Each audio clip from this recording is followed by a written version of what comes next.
Somebody's always jumped the gun. It's like at Thanksgiving. Who the fuck is this? Turn the music up.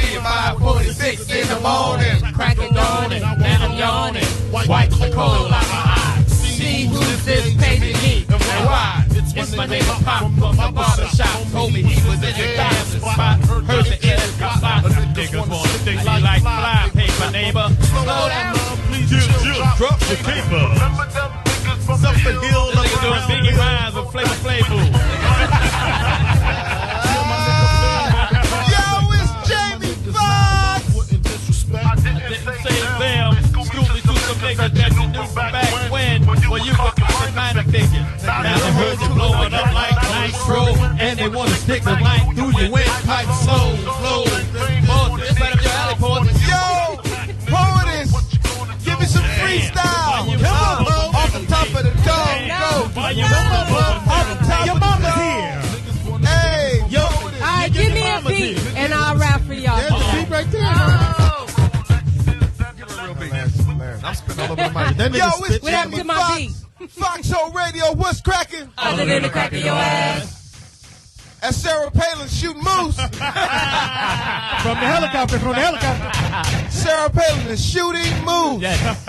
In Alaska. Can I just ask one question? Please do. Go for it. Is America so into looks and so into Bullshit. that literally all she had to do was not answer any question that the moderator asked, and just every question they asked her, she just went back to saying the same old thing. In Alaska. Back in Alaska, and there I was. We're regular people. Wow. Looking I'm at for Russia. Joe's six-pack. I don't want Joe Sixpack telling me to do shit. But with another six pack. Bud Light. What is a Joe Six Pack? Is that? I have People no that idea. Is that a redneck? That's your regular- drinking buddy. Like you have I have certain, no idea. certain people just be straight drinking buddies. Yeah, they actually rolled That's that all with right. Bush. You know when what? Bush With came out. Bush, they said, well, you know, Bush is the type of person you seem like you can have a beer with. Yeah. Now you see we're in a And fucking cocaine. depression. Now we're in a depression. That's right. We're in a depression And because drunk. we let somebody drunk lead the country for 8 years. Now we want Pancake Sally. Some people don't like Sally. the way Penicillin palate. Pancake Sally walks. And then I just hockey mom. and, you know, and God bless Joe Biden. He really couldn't He did tear his into thing. that ass. But he did his thing. But it was some subliminal stuff that he was saying to, like, who is this Bitch. I was like, nigga, don't cry. Because Yeah. I thought he was about Oh, was to about break to down. cry? Yeah, Yeah, I by thought the he was son. about to break Yeah, down by a the- second with the there. son But was his about mom to, is well, he his showed wife. some emotion. Yeah, you know he what I'm saying? did. That just enough. Just enough, but yeah, there's no crying in vice presidency. There's no crying in debates. Debate ball. And the mediator, I guess she had her hands tied too because Right. she couldn't say ankle anything. wrap. She didn't really keep her on the line of the question, so I just thought that it was all rigged, and I just hope that America doesn't fall. I don't think they did. How the polls? How the polls? We still good. Yeah. No, they said Biden. Well, they killed said, Biden, they said yeah. Biden actually won the debate. They gave it to him, and that she But did well enough not to fold up. Not Yeah, she to didn't look pass retarded. out or Because fall. I was waiting on her to just say Me some too, goofy Bob. Katie Couric shit. I was waiting on the. I was waiting on the. But you know what they're goofball saying? They're shit. saying that was a fluke and that could never happen again because, as you can see, she can handle herself in front of the big lights. That You know, bitch it couldn't looked handle like she herself on handled a reality herself show. just because she got 2 words formulated. That's it. You know, Listen. expectations for her were so low. So All she had low. to All do she was had to do was show I up. know. finish a sentence. I know Mitt Romney is someone like going, motherfucker. Did I lose I this? cannot believe. I know Hillary Clinton is just looking like, I got to get a stylist. I did like her suit. I got to like get a her stylist. You like who suit? I liked You liked her Palin's hair? suit last No, her night. hair It was nice. not on fire. You like Palin's suit? I liked her suit last that two Palin piece? look like a, Because it's- Palin look like a Undressed fourth penguin. grade teacher, a 6th grade teacher that goes out with a student. Exactly. Don't she look like that? And she won't she does. tell. She look like she'll try it. Only in Alaska. But I think that's what it is. Everybody just really, I mean, at the end of the day, people want to hit it. That's what it is. Right. She look I like mean, a think sex about symbol. Especially Bill. The Pakistan. You know, Bill wanted it, Yeah. but the guys from Pakistan They got this cigar and all of them, they were like, oh, look at you. You're gorgeous. You're much prettier than in person. What's prettier than the mooses? Pull my finger. What was that? A moose? They were just saying that last night's debate was like no deal breaker. It was like no big deal. No. It didn't really do anything. But did it do anything for the independents? Those are the more Yeah, that's what important. you need. They like Barack. They're starting to like Barack. Period. She didn't even know what a vice president does. They asked her. I think one little sneaky indication of what she was about when she says, when they asked her, well, you know, would you take right. anything Yeah. off of the table that you've promised? Well, let's see. How long have I been at this? 5 weeks. Yeah, she fucked up on that. She fucked up on that. That What? was a bad How come answer. Joe Biden? I was wondering how Joe Biden didn't just go to see what I'm talking about. 5 weeks. 5 weeks. 5 weeks she's been at it. That's a And pregnancy scare. You don't even know if she's pregnant or not. That's 5 weeks. Oh my goodness. Did you see Miss Bill? Osei came in. That's how I look at And my was 5 it weeks, me too. or is her voice like the most annoying? Like She she'll kill toned an it erection. down. She toned it It's down. horrible. during the We're in debate. crisis mode here. Yeah, she was Wait, like did a you guys pop. hear Bill Maher when he said he wishes Barack would have a hunky please moment? Ah! He said he just wishes Barack would just stand up and say, hunky please. That's But- hilarious. Did you see my He called her a man? bimbo. Did you see my man on Ellen yesterday? The Mexican cat. What's his I name? thought you was calling Ellen a man. I didn't know what Nah, You see my man Ellen my man on Ellen. What's on Ellen. what's the Hispanic guy? George. Lopez? George Lopez? Right. Hilarious. If you could pull that up, hilarious. What'd he say? He talks about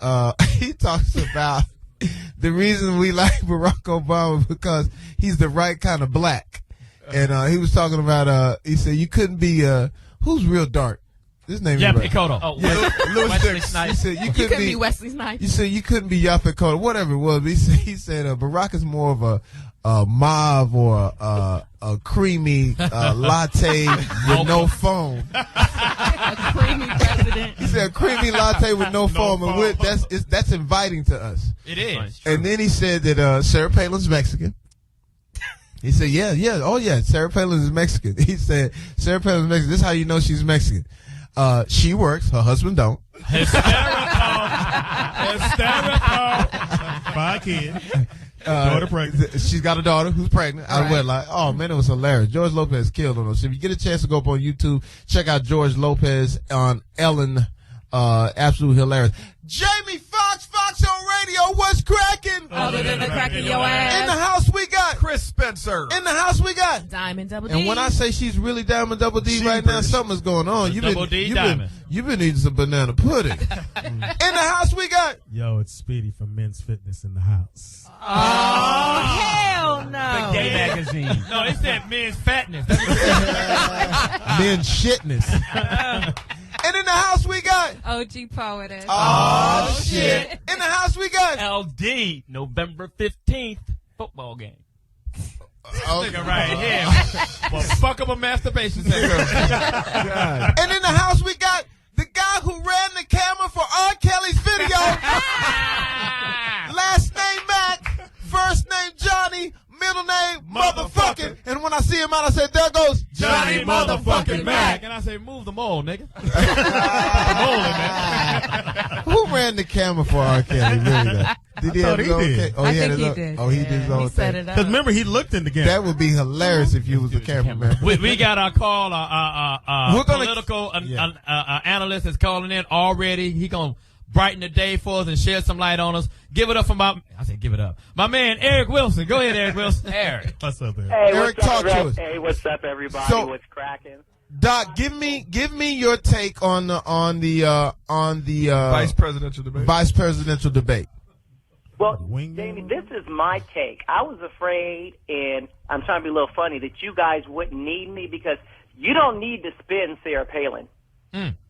You don't have to knock her down. What America saw last night is she's clearly not ready for prime time.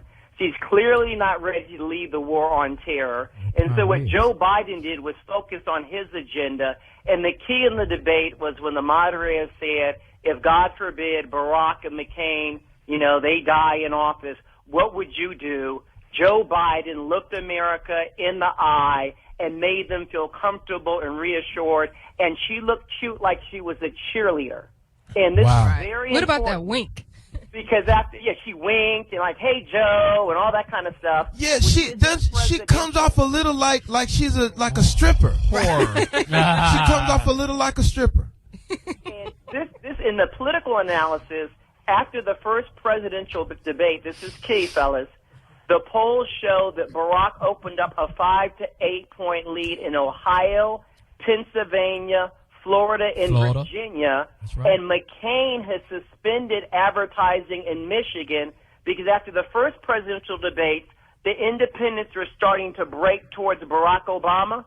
I agree with Bill Clinton. I think after the vice presidential debates, independents are going to say they're not ready. Right. So I think, in my professional opinion, I said this is ball game. I think there's 5 minutes left in the game. Barack just has to run the clock out. But, in 5 minutes, people have dropped the ball, they fumbled, but he has 5 minutes to run it out. And Tuesday, when the debate is on economics, he's going to lower the hammer because if Barack Obama tells the American people, I picked Joe Biden to lead the war on terror, and his judgment said it's Sarah Palin, I think it's game, set, match. It's like comedians.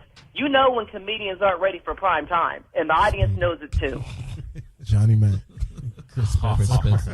Doc, we really, hey man, Let me ask you this: Do you feel fearful that America is going to fall for the same thing they fell for with George Bush about the whole here's a guy that I can have a beer with? She comes in with this whole Joe Six-Pack. I don't even know who Joe Six-Pack is. Man, he didn't give me one. He never gave me a Bud Light. But do you feel that America will fall for that, or do you feel that we'll make the right decision this time?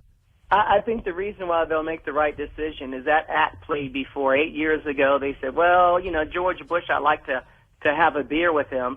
But look at the situation, Jamie. We have a war in Afghanistan, a war in Iraq, the worst financial crisis since the Depression, high gas prices, a mortgage meltdown. We're not even talking about Osama bin Laden. We have gas prices out of control. That'll have a beer thing. I don't think it's going to work, and more importantly, they're fear tactics, because Bush scared us into going into Iraq. After 9/11, the terrorists are everywhere. We got to get them. We got to get them. They're everywhere. Now people are saying, hey, we've had one dumb president. And McCain, out of 800 people in the Naval Academy, he was fifth on the bottom. So people are kind of like, we can't follow one dumb president with another. And people know there's dread and fear in the country, and they want adult leadership. I've never been convinced that the Democrats were going to win until I saw the debate, because I said, I'm just keeping it brutally honest. I'm running for Congress in Cincinnati, so honesty could come back and haunt me. But I said, the older Jews in Florida aren't going to vote for him because racism. The poor whites in Scranton, Pennsylvania, the Reagan Democrats wouldn't vote because of racism. But when the American people saw that Sarah Palin clearly isn't ready to take over the presidency, I think a lot of people are like, damn, we're stuck, and we have to go with Obama-Biden, because Sarah Palin, she just isn't ready. She's cute. No. She's Doc ain't ready. Doc, do you think some people, this is Chris Spencer, do you think some people are just not going to vote? Yeah. And Chris Spencer, that's an excellent point. Well, I'm the smartest one here. What will happen is Republicans who know that they can't win, they're not going to vote for Obama, but they will sit home. And that will kill McCain, because in Ohio, people are starting to vote. You got young brothers who have felons on their record, and they're like, I didn't know that I could vote, but I'm here to vote for Obama. So his base is energized, but a lot of Republicans are like, you know what? They shouldn't be in the White House, and I'm not going to vote for Obama, but they're going to sit at home. McCain can't energize his base, and there's always 5% of the people who are going to lie to the polls and say, well, I'm voting for Barack, but they'd never vote for him. I think Barack's movement is so big with the independents. I think he's going to win Ohio, Pennsylvania, Florida, Virginia. I don't think it's going to be as close as people think. Do you think McCain and his people are saying themselves, we fucked up by picking this girl? They know they fucked up. Majorly. This was a political gamble. He was in a desperate situation because McCain had to change the dynamics of the race. That's why he offered the vice presidency to 2 to 3 people, and they said no because it's a drowning ship. So when he rolled the dice, he said, with this pick. It could either electrify the people, or they could say, you're not a maverick, you're an idiot. And I think Sarah Palin, when she said, well, I've only been doing this for 5 weeks, wink, wink, nod, nod, there was a collective sigh in America like, who picked this? Who picked this woman? Tina Fey could have done a better job. So I think he rolled the dice. At the beginning, people were energized. And this is the beautiful part for Barack. That was her last chance to convince America that she was ready. And I asked you guys, is there anyone on the panel, including you know Diamond what? She didn't feels convince that him. Sarah Palin is ready to be commander-in-chief? No, she didn't. She ain't ready for shit. Do you think there's any chance that she'll drop out? Soccer mom. No. Because she wants to be president. Point, it's too late. She could have dropped out before everyone in America has seen her. If she drops out now, then it goes to McCain's That he made a bad choice. He's stuck. He has to ride this horse to the end. And watch what happens on the debate Tuesday. I think independents are going to break even further. And if this trend continues, you're going to the election knowing that Barack's going to win. And this is my only fear. It's a good fear. I'm afraid that people are going to think, okay, Barack has this, and not show up en masse. And we as a country, we have to show up en masse. The game is still tight because the only poll that counts is the poll on Election Day. Yes, sir. That's right. Wow. Hey, man. Shit. Doc, you're great. We want you to stay on the phone, Eric Wilson, because we got you ain't gotta go to work. Special guest in here with us who's going to shed some more light on us about the Democrats and the Republican vice president debate. And while we're waiting, I just wanted to say He's a delegate. Tomorrow is October 4th, which is the voter registration deadline for the states of Nevada, Rhode Island, South Carolina, and Washington. So if you are in those states, tomorrow is your deadline to register to vote. And Seattle, Washington, or the state of Washington. And also on Sunday, Alaska, that's the last day to register to vote for Alaska. And then on Monday, the last day is for Arizona, Arkansas, Colorado, District of Columbia, Florida, Georgia, Hawaii, Indiana, Kentucky, Louisiana, Michigan, Montana, Mississippi, Ohio, Pennsylvania, Tennessee, Texas, Utah, Virginia, and Wyoming. Monday is your deadline, so get out there and register to write vote. it down, y'all. Please. And when is Poetry California? is exactly right. And let me say this to the American people. That was a long list, but this is very important. For people who are living in Ohio, in Florida, in Indiana, in Virginia, you have to tell every person you know because those are battleground states. If he wins Ohio, the ball game's over. So if you live in Ohio or Florida or Indiana or Virginia or you know people, call your relatives and say, this is the last weekend to win because those are the most important states. Great. Ohio, we need you. Yeah. Now, And Florida. Eric, I want you to stay on the line. We are blessed to have in our presence Truly. Dr. Amos Brown, pastor of the Third Baptist Church in San Francisco. So I'm going to tell these uncivilized people in here now to watch your mouth. Look, Okay. Watch your mouth. Praise He's the a Lord. pastor. Yes. Praise the Lord. Praise the Lord. And he's Dave Brown's dad. And he's Dave Brown's daddy. Who's the a dude with the sinner. sweater vest and a t-shirt. Who has never looked so much younger. He's just like he looks like he's 5 He's just years like old right now. the Fifth Amendment Boys to Men. Just Who forgot to come to the He meeting. didn't get the photo. just like- Dr. Brown. And he's a delegate. Dr. Brown, what do we need to do now? And your take on the debate last night. First, what we need to do now is make sure that every unregistered African American in this state who's eligible to vote gets registered and goes to the polls to vote. Right. In the state of Ohio alone, there are 350,000 African Americans who are not registered, who are eligible to vote. Wow. In the state of Georgia, there are 600,000. In the state of Pennsylvania, about 275,000. Wow. In the state of California, 100,000. That's a lot of wasted power Right. that we should be exercising. Martin Luther King Jr. told me once, in the only course that he taught during his lifetime, I was one of the 6 students along with Julian Bond. He said to us all, the shortest route that we can take to freedom is the voting booth. Wow.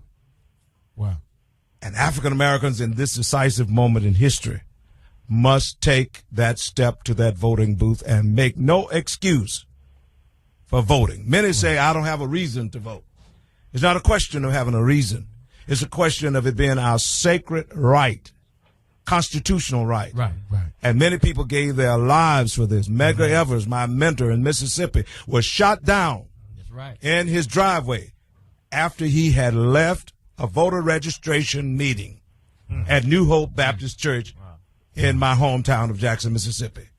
Shame, shame, shame on any African American who does not make history and votes in this election. Tell him.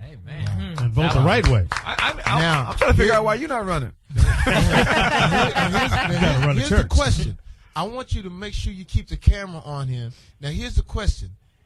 I'm asking a technical question right now, and I want you to stay on Dr. Brown, and then we're going to bring Mr. Hodges in just a second. But I want you to stay on Dr. Brown, and I want him to reiterate what you just said, because I have an idea that if we take this footage right now and put it up on my MySpace and run this footage and do a blast for everybody to see this.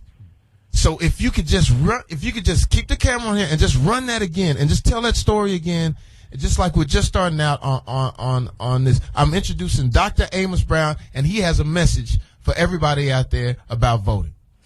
Thank you, Jamie. And the message is to all of our listeners, we must get fire under our bellies and get out there and register and vote.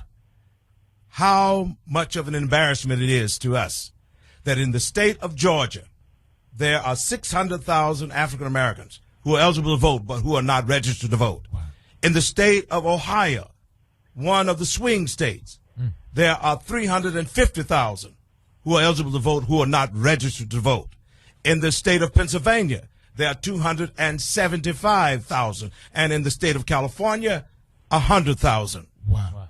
We must not make any excuse for not voting. Wow. Some come up with a lame excuse. I have no reason to vote. We do have a reason, and we have a right to vote. Right. A sacred right that many African Americans gave up their lives for, right, including my mentor and late friend, Medgar Wiley Evers, who was shot down in his driveway after he had left a voter registration meeting at the New Hope Baptist Church in my hometown of Jackson, Mississippi. Every vote counts, and we must never say my vote will not count. No African American should miss this moment in history to make this terrific mark that is ours. This is our moment. And I appeal to all in our listening audience to get with it. And as Nike said, just do it. Go and get ready. I like that. Campaign. Can we do that? We're going to make that happen. We'll make that. Wow. We're here with Dr. Amos Brown, pastor of the Third Baptist Church in San Francisco. Give me your take on the debate. And we need to get a mic. Well, let's begin with the lady from Alaska. First of all, it was an insult to the American population that the Republicans chose Miss Sarah. She exuded, she showed no substance. She had a run on words. It was all about styling and profiling, devoid of substance. And she didn't answer any of the questions at all. Our friend Mr. Biden was factual, was eloquent, and sensible and reasonable. And I think that this is more reason why we must have African Americans voting, so we won't dumb down this American society. Let me ask you this, Dr. Brown. What is going on with us? I remember coming up as a kid that being smart was the ultimate. Right. To be smart, you couldn't go out with a girl if you didn't have your grades up. You couldn't play sports if you didn't have your grades up. Yep. And now I see a woman who went in and out of community college against a man who went to Harvard. Bam. And for some reason, all of the people that are concerned on the right say that he's too smart and a professor can't run the country. and that for some reason we should look at a hockey mom or a person that's a Joe Sixpack or somebody we can have a beer with to lead the free world. Where are we right now? Where are we now? Another manifestation of racism has hit us. That's what it's all about. Several ministers who are friends of mine are now signing on to a letter that Rabbi Michael Lerner and I crafted, calling on the American public to not engage in racist and wedge politics in this national election. For them to have chosen this dear lady and for them to have suggested that Mr. Obama is elitist. Mr. Roosevelt went to Harvard. Did they call him elitist? No. Hoover went to Roosevelt. Did they call him elitist? John Fitzgerald Kennedy went to Harvard. That's right. Did they call him elitist? That's right. No. And they are putting this spin and this label on Mr. Obama because they don't want a black face in that White House. Secondly, let me hasten to say, Miss Sarah had the unmitigated gall and the audacity to talk about Mr. Obama being a community organizer. She acts as if she doesn't even understand that this is, after all, a government of the people, by the people, and for the people. And Mr. Obama was simply leading the people in a cause to get justice and economic opportunity. We also must keep in mind that if she had gone to school and showed up as she should have, maybe she would have learned in world history that one of the greatest organizers was Mohandas K. Gandhi in India, who led millions of Indians on that salt march that ultimately led to the liberation of India from British colonialism.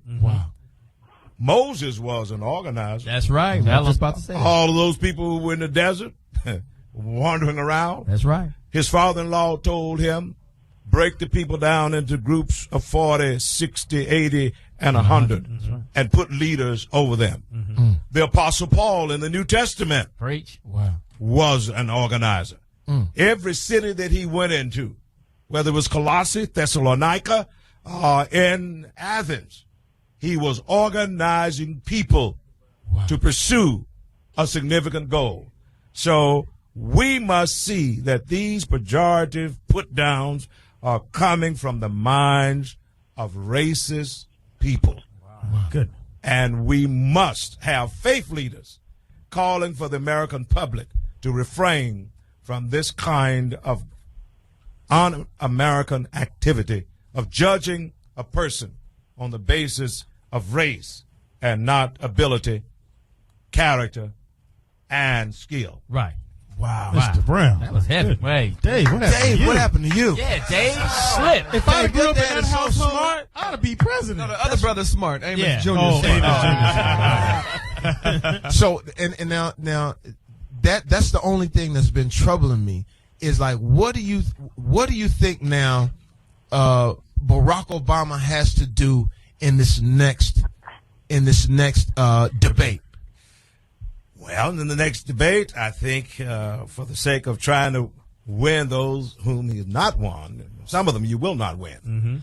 But there is this reality, my friends, that many in the public feel that they need to feel the candidate.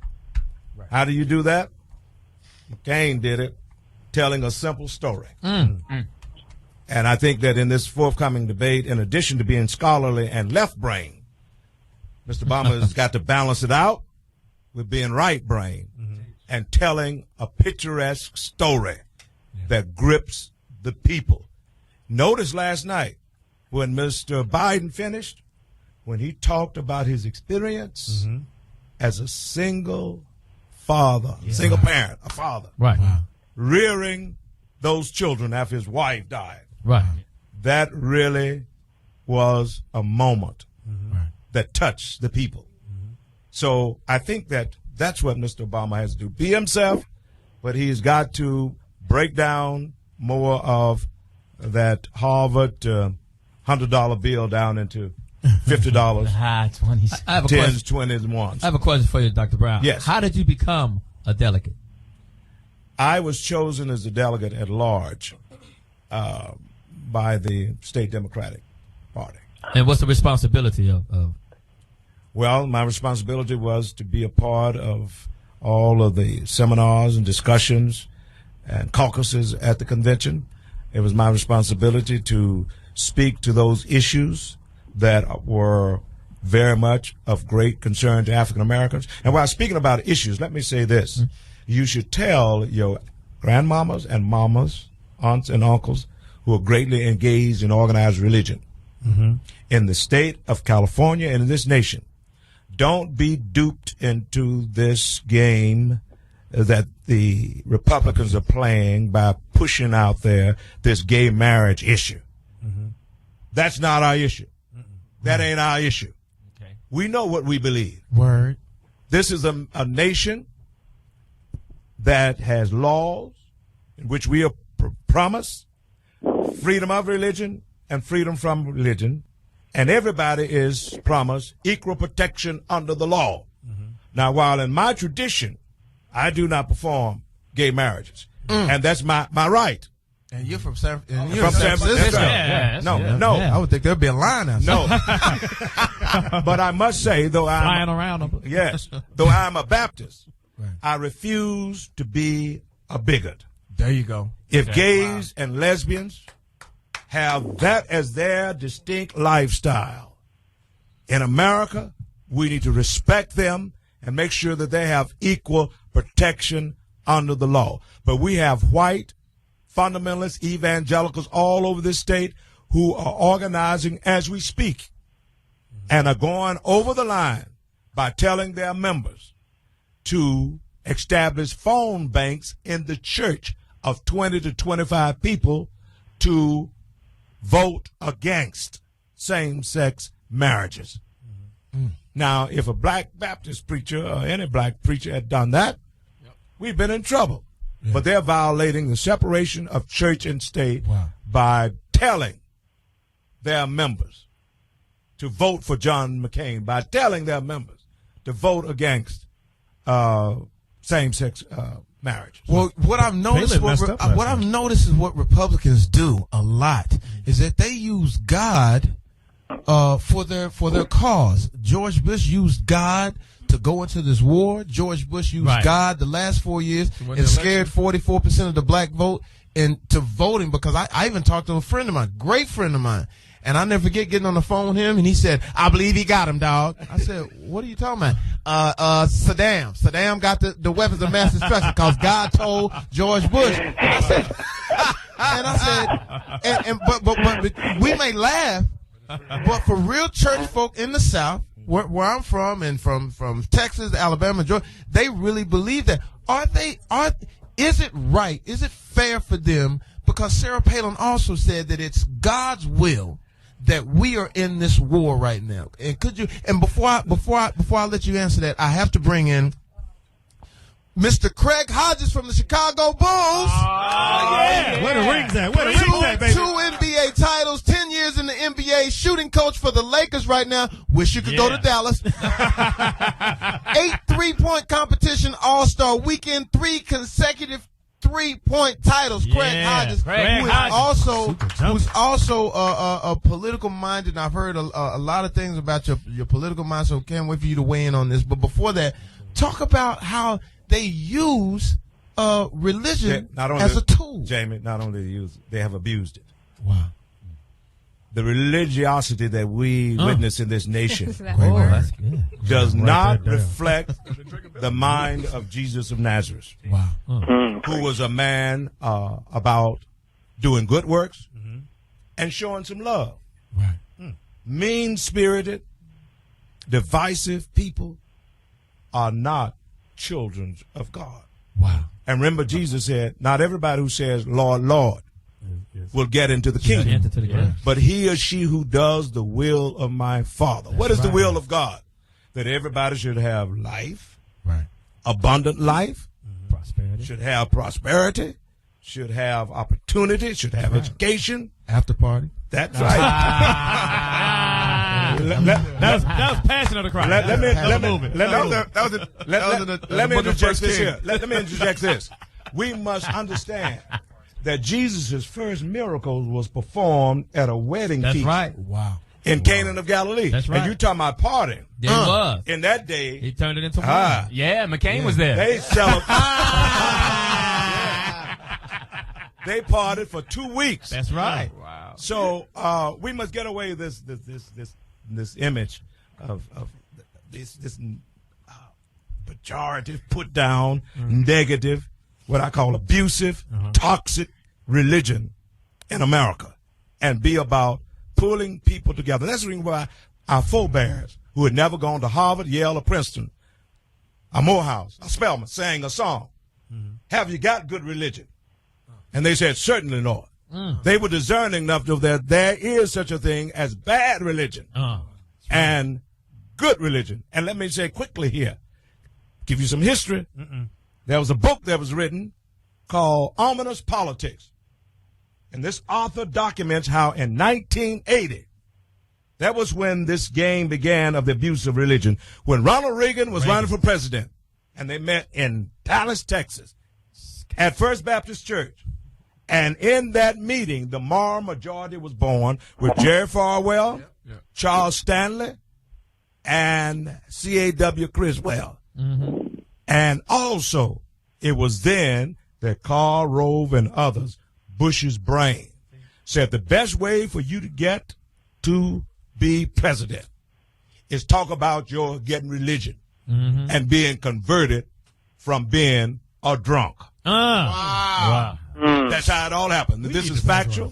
This is actual. So since then, he has used religion and abused it. That's right. Mr. Brown, I am so happy you on our side. Mr. Brown, can I ask you a question? What can people do on a grassroots level to motivate their individual neighborhoods to help people to register to vote over these next couple days and weeks? First of all, we must speak to people in terms that they understand. Many folks in the hood don't understand the value of the vote in terms of choosing a jury. Who's been a victim of bad sentences? Johnny Mack. Not getting justice. Johnny Mack. Yeah. You're right about that. Yeah, it was kind of bad. I'm sure somebody lose family. So that these jurors, your peers who to serve on juries, are chosen from the voter registration list. Now, if the brothers and sisters in the hood don't understand anything else as to why they should vote, they should understand that they might have more justice if they were registered to vote. That's right. For your friends would be a part of the jury select. That's right. Pool. And secondly, we must do what we're doing in San Francisco. We're going into the jails. Many people don't know that you can vote even though you're in jail. If you even are a felon and you have finished your parole, you can vote. Right.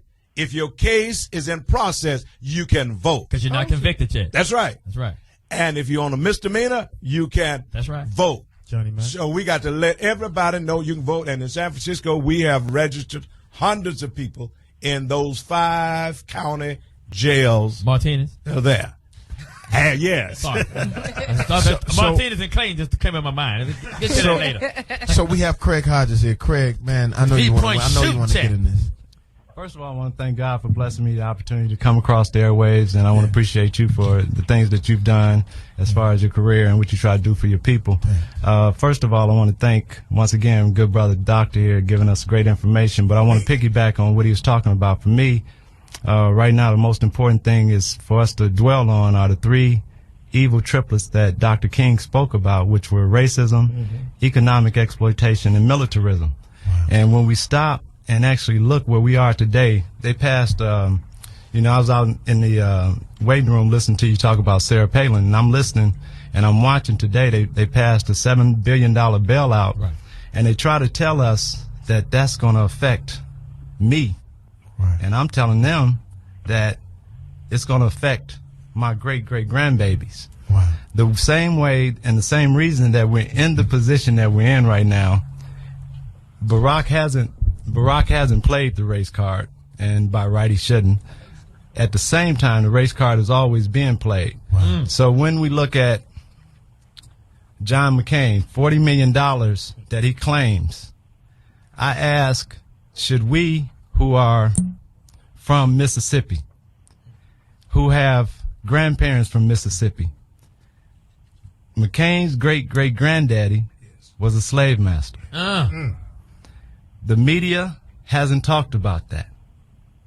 I stand on my ancestors. I sit here knowing that every skill that I possess is based upon someone sacrificing something so that I might have a chance to do whatever it is I may do. And on that point, Barack Obama has the right, a divine right, to be elected in this system under this government based upon his righteous indignation to do what he feels necessary to change the condition, not just of his people. Now, he truly could say, this is a black thing. He showed you that I have the ability to go raise millions and millions of dollars. Now, we're in a position where we, as a collective, we have to make sure registering is one thing, but you know us. Baby, I'll get around there and vote tomorrow. Right. No. It is an urgency. It is a situation where we don't have time. When I'm watching this morning, when they can throw around $700 billion, knowing that it's going to wind up being $200 trillion, because the money. Now, I want to ask her something. Prior to 9/11, we were on the agenda. Right. Now, everyone lost something in 9/11. The question becomes, was it weapons of mass destruction? Of course there wasn't weapons of mass destruction. Those that were there, we gave them in the early part of it when Rumsfeld went to meet and fight against Iran. Right. However, now where we sit, we are sending billions and billions of dollars to illegal war, and ain't nobody talking about the amounts of money that has been going to Iraq that could be changing the condition in Watts, Detroit, Chicago, based upon what we deserve, what our ancestors put in, what we didn't get when we talk about 40 acres and a mule, based upon how many of our ancestors sacrificed so this country can say they are the light of the world. However, when we look at it right now, the reason we the light of the world is because Tiger Woods, Oprah Winfrey, Jamie Foxx. Right. You feel me? Because those images that we can put forward are given to us in a way that, okay, like you said, Barack is acceptable because he ain't the skin tone of Craig Hodges. You feel me? Because I heard somebody say Wesley Snipes. More like a taupe. Now, what's heavy about it, in a wild sense, he is the truest African American when you stop and study it. Yes, he is. His father is from Kenya. He was a free Kenyan. Who had the freedom to come here and get an education. His mama was a free white woman in Kansas. Kenya, Kansas. Now, when we bring it together, we have a free African going after a free American. Now they produce an African American. Wow. Now, based upon us, we don't have that same upbringing. Craig, you know, it's obvious, as intelligent as you are, that you must have wrote all of Phil Jackson's books. No. Because you breaking it down. I mean, seriously. See, right now, for me, my main mission is to make sure that whenever we get these, whenever we get these opportunities, I understand where we at, and I'm cool with that too. He won't be here next week. But at the same time, we have to make sure, for me, whenever I get an opportunity, I don't get many opportunities, and part of me not getting opportunities because I drop like this when I do get opportunities, so they don't never know when they're going to get them. So for us, we have to make sure that when we get a chance to come, like Dr. Brown has said, if I know and my people don't know, How do I expect them to do better if they don't know better? So when we say we have underachieved, and this is what I'm bringing to us as a people, is the mission that the Creator has for us as the divine people. And our divinity is based upon our suffering. Now, us being able, and that's why Barack is so able to communicate the suffering to everybody, because he knows the suffering of us. Now, the fact that we have suffered, do we have the right, and have we set up the reception for the blessings of God? Have we set up our receptacle big enough? And I'm saying that the needs of black people cannot fit in a White House. You know what I want to say? However, Jive turkey suckers. However, that is the stepping stone for what God has for us, and as far as blessings are concerned, we have to know that He on our side. Wow. Can I jump in? Jump in, Eric. Hey, Eric, put some bass in your voice, though, Eric. Wow. This is Foxxhole political consultant Eric Wilson. Pastor, I wish I was out there to meet you. Hodges, I'm a big fan. Hodges was dropping knowledge because what he was talking about when the Bush administration wanted to go to war, when President Eisenhower, on his last day in office, he said, beware the military-industrial complex. Yeah. They profit from war. They make billions and billions of dollars by the war machine, and it's hungry, and it has to be fed. Secondly, since you're going to put this on your MySpace, Jamie, I think this election is so big, you personally need to say my mantra. I'm going to say it over again so you can get it on tape and play it. Our ancestors are begging us to vote. Teach. In the American Revolution, one of the first people to die was Crispus Attucks. Crispus Attucks fell so that Rosa Parks could sit. Rosa Parks sat so that Dr. King could march. Dr. King marched so that Barack could run, and Barack is running so our children can fly. All right, here. Did you make that up yourself? Doc, that was good. We read that on Bazooka. Michael Carr, you're going to be saying it next week, but that was good. My mama wrote it. That was great, but we're going to have Dr. Amos say it again. But Fox, you need to say it in your own words, because this is the last weekend that we can register to vote, and our ancestors have been waiting 250 years, and as the pastor would tell you, our ancestors were just walking on faith, Jamie, and the Bible tells us faith is the substance of things hoped for, the evidence of things unseen. I went to Frederick A. Price Church. That's cool. Well, I'll tell you this, Doc. I'll tell you this, Doc. I hope that what we're saying and all of this information that we're giving out, and we're going to try to put this, can we put this on the MySpace and do a blast on everybody's MySpace for this? I hope that we get this done, and I hope that I hope this gives us an opportunity to restart. I don't know how to explain it. We haven't really been talking like this until the time. Right. So it's kind of like we got our fingers crossed that this message will even be able to get out there and penetrate those cats in the hood, penetrate those people that are in those poverty-stricken areas. Right. Because when you're in poverty, you don't care who's the vice president, you don't care who's the president, because all you're trying to do is you're trying to put food on the table. Right. I'll never forget maybe 10, 15 years ago, I asked my sister, I said, who's the vice president? She said, I don't know. Right. And then I asked all of her friends who was the vice president. They had no idea, because we haven't had this type of situation where we've had this type of conversation to get people involved. So hopefully we can snag this. Hopefully good white people will go out and vote for Barack Obama, just in case we are still getting our message out. Right. And it's on us. It's on the young folks. I had a conversation with Sean P. Diddy Combs one time. I said, Puff, who's gonna be the next Jesse Jacksons and the next leaders? And the reason being is because there's a huge gap right now. Dr. Brown, Jesse Jackson, and then it wasn't until Barack came along that you even seen any young African Americans that were talking the right thing about having responsibility as yourself for a parent, right, as a person, and then thinking about those things as far as your ancestors and our forefathers and what we've done. So hopefully we'll get this message out. We'll get that done, and then we'll go to BET, which we've talked about several times, that BET should have time set aside for Black history. We know all of the rap songs, but we don't know the Black national anthem. Wow. We don't know when they freed the slaves. Wow. In California, we don't celebrate Juneteenth. Wow. When I brought up Juneteenth, it's, man, what the hell? Exactly. What, is it after party? Who's Craig party?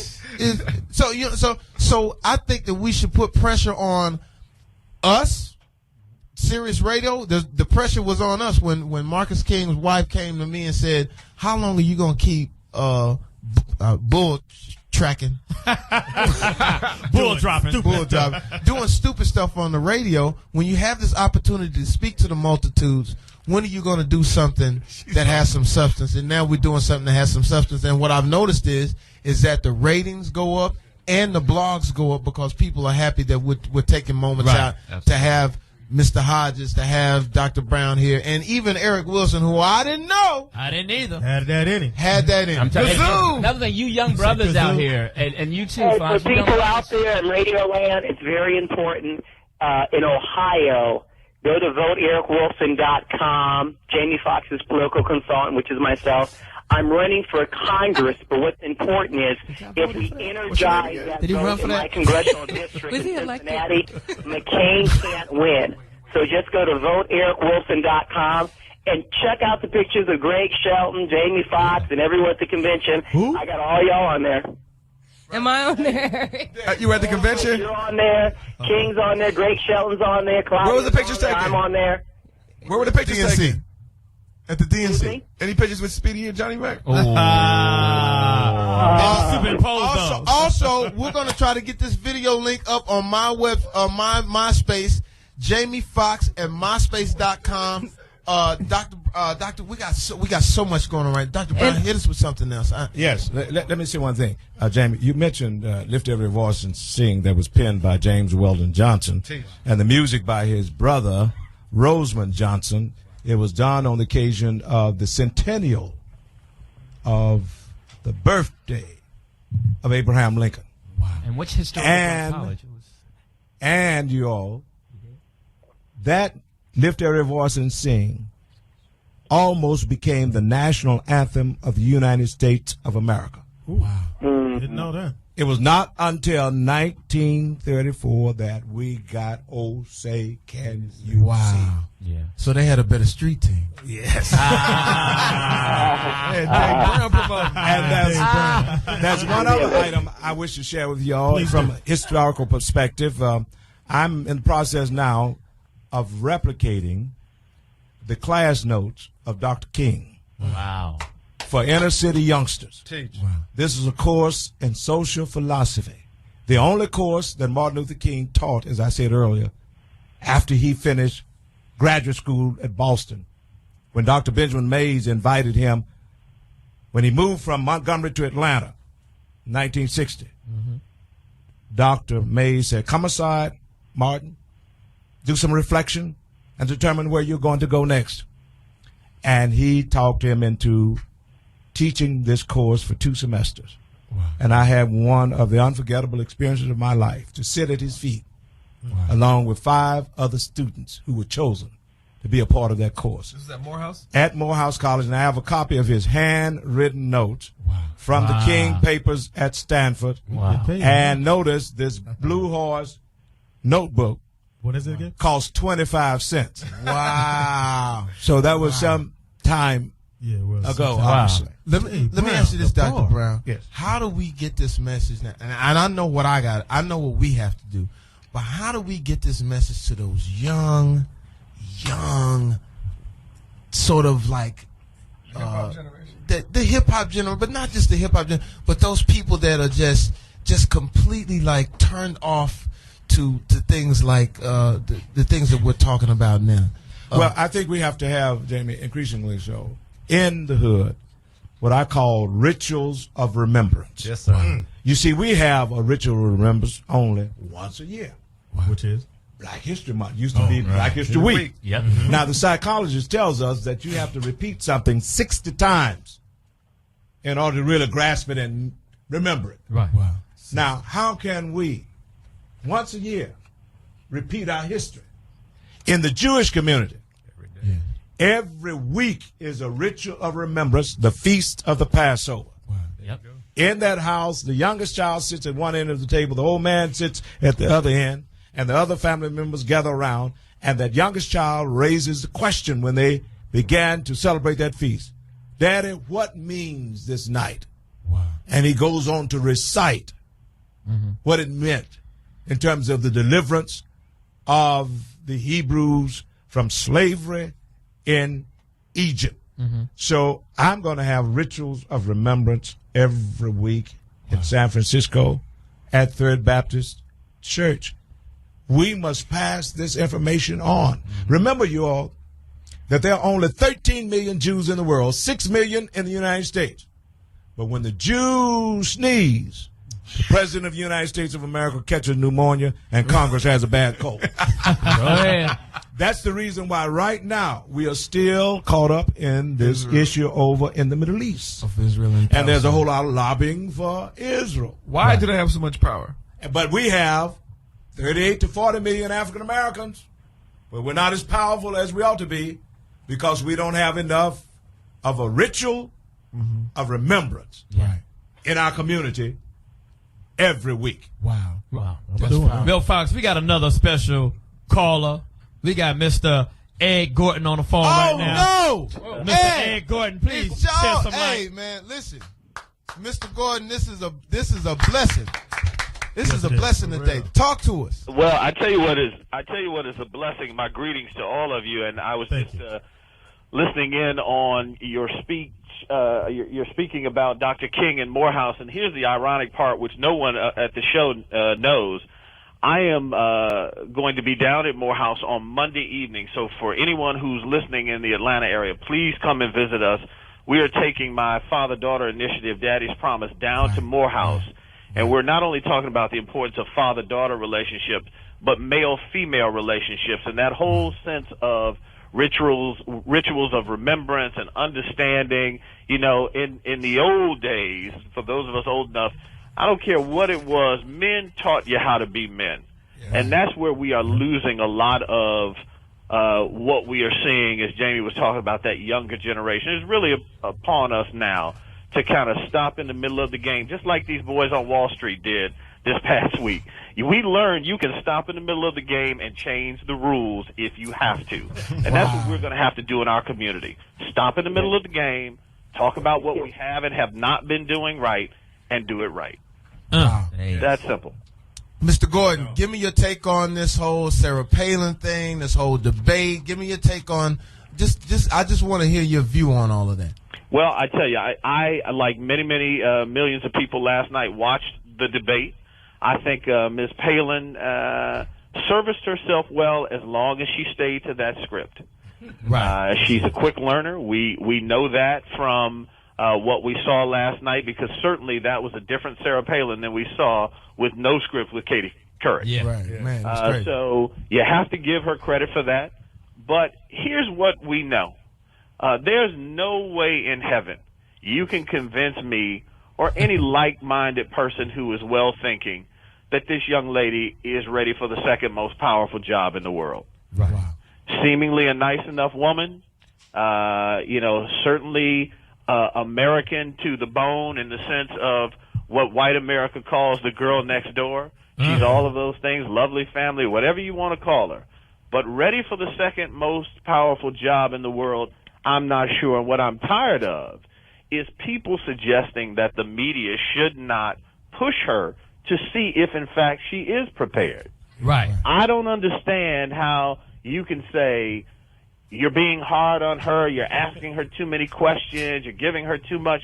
Well, if you want that position, wouldn't you want to make sure that this is the kind of person who's ready for it? Yes.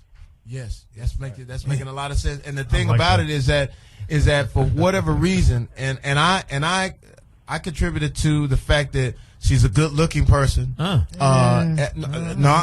can say all you want. What I'm saying is that she, as you know, when we had Hillary Clinton in that position, Hillary Clinton seemed to be cold. Hillary Clinton seemed to not dress as well or not look as well. Let's just be honest about it. What I hear about now is Sarah Palin is the hot chick. She's the smiley, and then she was give me your take on the winks. She winked at people. And she was being real cute, and then she says, "I've only been at this 5 weeks." I mean, listen, she utilized everything, and Jamie, you and I both know they teach you what to do to the camera. Yeah, and she certainly played to the camera. Sure did. She knows exactly what she's doing. But it wasn't it kind of as relates to that. Yeah, I mean, I know she becomes whether or not we buy into it. Right. Because I know it's like Barack is running such a great campaign and just being such a candidate, like Mr. Hodges said, he hasn't played to his race side. He hasn't played the race card, but hasn't she played the woman card? I mean, all the way up. I mean, the winking and the cuteness and the lipstick on the pig. Soccer mom and the soccer. I mean, isn't she playing it all the way up? She absolutely has, but that shows you the black tax that's still there. There's a black tax that does not allow Barack Obama but to play the race issue, but so far. Because if he plays it as she plays the female card, then he becomes the black man. That's right. And white America will step away from the black man. Right now, he's the safe black man. Right. Let's be honest. That's what you need to be in that position, and he's been masterful at that. He's black enough for us, and not quite too black for them to embrace him. He's what I call white girl handsome. Ed Gordon, this is Foxxhole political consultant Eric Wilson, and I want to ask you a question. Why couldn't we have Ed Gordon moderating the debate when you've interviewed presidents before, but you could bring, and you would have the courage to bring a different perspective, while the moderator, I think she did an outstanding job, but she could have been interchangeable with the mainstream moderator. And when we have the first African-American president to run, and we have an African-American moderator, and she felt constrained, why couldn't we have had an Ed Gordon moderating that debate? Because I think there'd be different questions asked.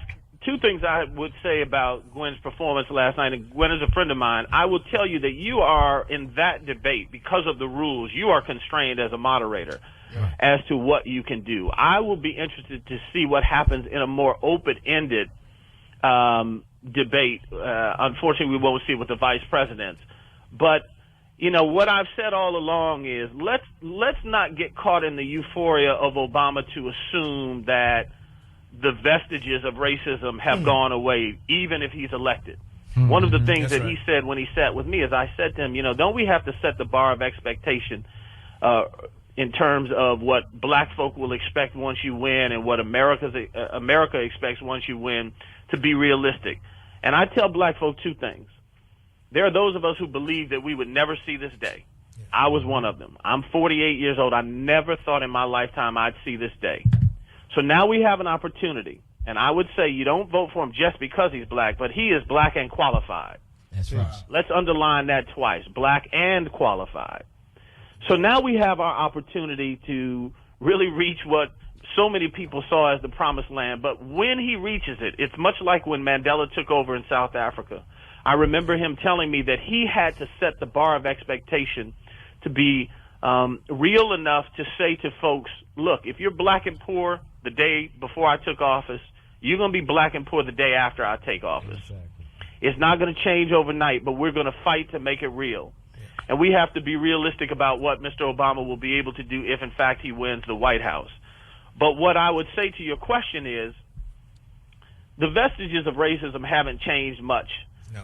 They go to where they're comfortable, NPR, PBS, ABC, NBC, and sometimes these folks do a fine job. I would love to see it open up, not just for me, but for any number of people, because I think what you also have to look to is it's difficult to do that job because, frankly, if you push them as a journalist, you know if you push them too hard, the next 4 years you're out. You're out of luck. So you almost need someone who doesn't care that if this person wins and I don't get to interview them for the next 4 years, I'll live with that. But doggone it, we're going to get some answers, because last night Sarah Palin said, no, I'm not answering that. She said, well, I just want to go back to what I was talking about a minute ago. In Alaska. She did that 3 or 4 times because she was not comfortable, clearly, with having a prepared answer for what Gwen asked her. But most importantly, Jamie, I know that you have been doing this for some time, and certainly you and I talked about it when we were in Denver and I was last on the show. Black folk, like-minded folk, smart folk, white folk, we have to vote. Right. It's that simple. In Atlanta, for instance, Monday, this coming Monday is the last day you can register. And in many states, this coming week will be the last days that you can register. And if you are not registered, you cannot vote. Please don't get drunk the night before and don't show up on the 4th. Wake up on the 5th talking about you going to vote. Yes. Speedy. Understand this. If you can go pick up 4 of your brothers to play a pickup game of basketball because you need 5, on that day, go pick up 4 brothers and vote. Hey, man. Great job, man. Thank you, Greg. Yes. Thank you, Ed, for calling in. We have, hey, my pleasure, man. Jamie, permit me to say this. Another indication that racism is still in our historical, sociological DNA is that when Miss Sarah spoke in Denver, she invoked the names of women who had come before her. She called Hillary Clinton's name. She called Geraldine Ferraro. And she's so much a reflection of the racist attitude of this nation that she didn't even feel that Shirley Chisholm That's right. was on the radar screen, who ran for president. That's right. She sure did. You got her. Yep. Wow. It's been amazing. It's Jamie Foxx. Hey. Oh, hey, Can't say that. But keep in mind, Fox, it really is hard to cut you off that on that day of voting. I'm sorry, but don't let them white girls keep you brothers at home. Now you know, Fox. All right, I'm just saying. We're gonna take a break. We know ain't no his publicist. We know ain't no girl keeping you at home, so we can go. Maybe a white boy. Ain't no, What, Speedy? What, Speedy? We got the preacher here, Speedy. I said a white boy. We got a preacher here. It's Jamie Foxx. Foxxhole Radio is serious, and we're getting serious in politics right now. This is probably one of our best shows for information. We're going to try to get this video stream up on Jamie Foxx. What is it? MySpace.com. You don't know your site? Jamie Foxx at MySpace.com. No, it's MySpace.com/Jamie Foxx. He got like 15 of us. We got to make sure we get pick the right one. You just got to pick the right one. Well, whatever. We going to it. And also, let me plug. If you want to register, you can go to Sirius.com/the Foxxhole. Right. Sirius.com Foxxhole and MySpace JamieFoxx.com. We're gonna get it done. It's gonna be on Michael J. I know one thing. We're gonna get it done, and we're gonna wake up. We're gonna wake up on November 5th. That's and right. we're gonna feel all right. Absolutely. And I'll tell you something. I can't wait. And I believe that once Barack becomes president, he gives us a clean slate with the international community, and the international people want to come over and bring dollars here and really help our community, because right now, not just black people are hurting. When you see white folks hurting, that's what scares me. Anytime I see white people scared, it's so bad. You ever be on the plane and you flying and it's turbulence and you like cool, but I look up to the white dude and he's like, oh, he's little bumpy, huh? But then when I see him click, click, clack, his seatbelt, and I see that white stewardess sit down, I say, oh, stuff. Old shenanigans. Listen, something is about to go down. We're going to take a break. We're going to get some food. We're coming right back. It's Foxxhole Radio, the best on Sirius. The best on 106. The best. Welcome back to the Foxxhole.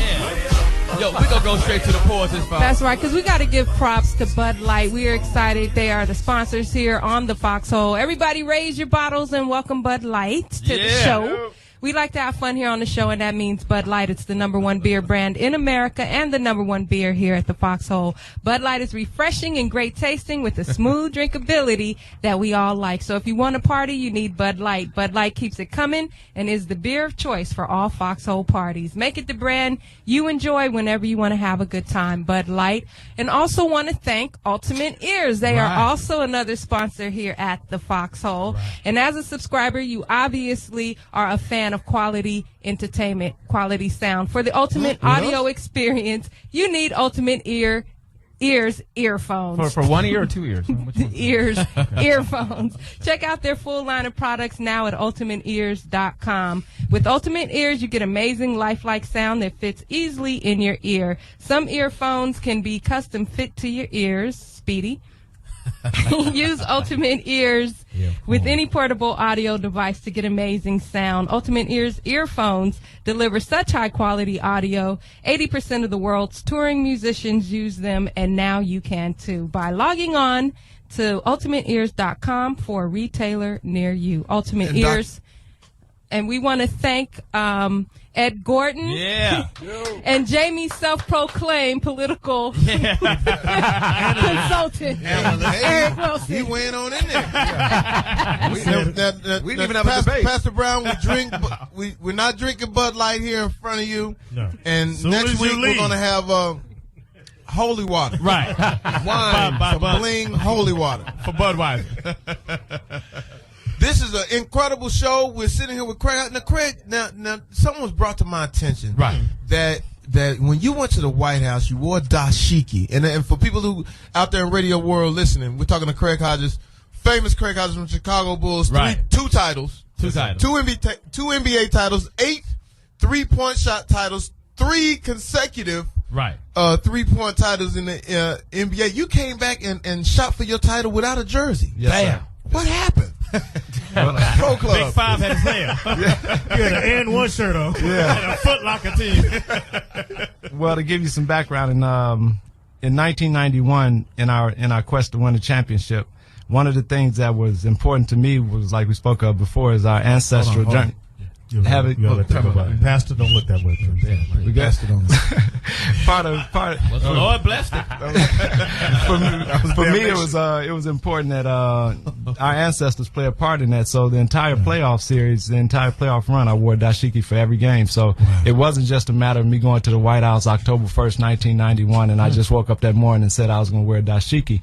But what happened for me, when I was at Long Beach State, I had a chance to study black studies, and my degree is in black studies. So for me to get a chance to go on the probably most important occasion in my life to the head of the free world, I had to make sure that I went on behalf of my ancestors, both culturally correct as well as from a spiritual end, knowing that what the suit and tie has constituted within our culture and the symbolism of the tie around our neck, and that for me it was important for us to make sure that on that day I wanted the creator to know that I wanted to go about it the proper way and champion the cause of those people who wouldn't get a chance. I grew up in the projects in Chicago Heights, Illinois. I know I wouldn't get a chance to go to the White House unless I was part of a world championship or NCAA championship, and the goal I wanted to go on behalf of my ancestors as well as champion the cause of those people who wouldn't get a chance to come. And going in a dashiki and everybody else is standing there in $10,000, $5,000 suits, it looks, the look. It should have been no issue. Right. And I'll tell you something that I do. And I'm going to tell you something that everybody in here knows. We had a situation with a sportscasting network about the jokes that we wanted to tell. Right. And every joke that we wanted to tell that was about somebody white, they said, no, we can't do that. Mm-hmm. But every joke that we wanted to tell that was about an athlete that was black, they said, oh my goodness, that's hysterical. And I said, and we had a knockdown drag out about what I know is funny and what I know that you could be funny talking about, from the hood to the White House to the president to whoever you want to talk about, and make it funny. It's funny. And we had to stand our ground, and there was a point to where some of the cats in the room was like, oh, we about to blow our check. And Fox, you went awful. He turned into Denzel in Glory. Head up! But I'm gonna tell you something, and this may sound weird to you. You know what I do every once in a while? I eat fried chicken in public. Me too. And I'll never forget eating fried chicken on the set one day. And my sister was like, what you doing with the chicken in here in front of all these people? Because there was a lot of white people watching me, and the chicken was great. It was from Popeyes. Juice flying everywhere. They had just dropped it. I had a jalapeno pepper, the whole thing, and I was like, and it was just tasted so good. But my sister and everybody else felt a little uncomfortable about being black. When Jewish people eat their lox, or when they eat their bagels, or when Irish people eat their beer. Eat the foam. You know? And what it is that it should have been a non-issue. And what I've always said is that for some reason, anytime that we say we feel good about black, we're considered radical, or we're considered that we're reverse racism, and it's not that. It's just about expressing yourself. Absolutely. And as I was eating that chicken, I did notice a few white people were looking at me. Look, it's true. Look at him. He's in heaven. Look, he just threw his head back. So euphoric to him. Look at him. It's like crack. Where'd the do-rag come from? But and the thing about it is that like I went to the Black Oscars one time. I'm at the Black Oscars, and everybody that walked up. Oliver's? No, the Black Oscars. Everybody that came up, thanked somebody that was white. Or they came up and they said, well, it's not just because I'm black. And I was like, wait a minute, we're at the Black Oscars. Yes. They didn't have no ribs. They didn't have no chicken. Yes. They had these little Triscuits. And I was like, what are we, the Black Oscars? Exactly. So I go up and I said, I'm at the Black Oscars and I'm ashamed of all of y'all. We ain't got no food up in here. Everybody run up here shaking and faking like, they don't want to be black. I said, let me tell you something about me. I like rims on my car. Damn. I like tinted windows. And I like Doom. And then somebody said, what's Doom? Doom, doom, doom, doom, doom. I like all that. I said, you know what? Because y'all ain't nothing but a bunch of niggas in here anyway. They started clapping. Oh my God, we glad that somebody came up and said, it's okay to be us. That's it. And then right after that was over, the lady that puts the Black Oscars on walked up to me and said, I didn't appreciate you using that word. And I said, what word was that? The N-word. Like moons, like stars, like the Black Plague. No. But she came up to me and she was very upset that I used the word. And maybe it was in some other auditorium it would have been offensive, but this was really. It was Charles Dutton in there. It was Steve Harvey. I mean, this was as black as you was going to get. It was Skinny Steve. It was niggas. Yeah, exactly. It was as black as you was going to get, and I really felt she really chopped me down. She said, "And my husband will deal with you." Was her husband white? No, husband black. And my husband will deal with you. And what happened? Mr. Jamie Foxx came up. So she walks off, and I was like, "Oh man!" And then the husband is walking towards me like something out of a movie, like in slow motion. And he gets to me and said, I'm glad you shook them niggas up in there. Wow. Because there's nothing that feels better when you have a chance to be black in public. Right. Yeah. There's nothing better than that and it's really on your side. I'll never forget the Oscar run. They were telling me things I couldn't do and I shouldn't do, and it was some you things. You did them anyway. I did, but what we did was we got a bus, and all of my homies was on the bus, and we would ride to the Oscar party or the after party or whatever it was that we couldn't get in, and we had 2 tickets.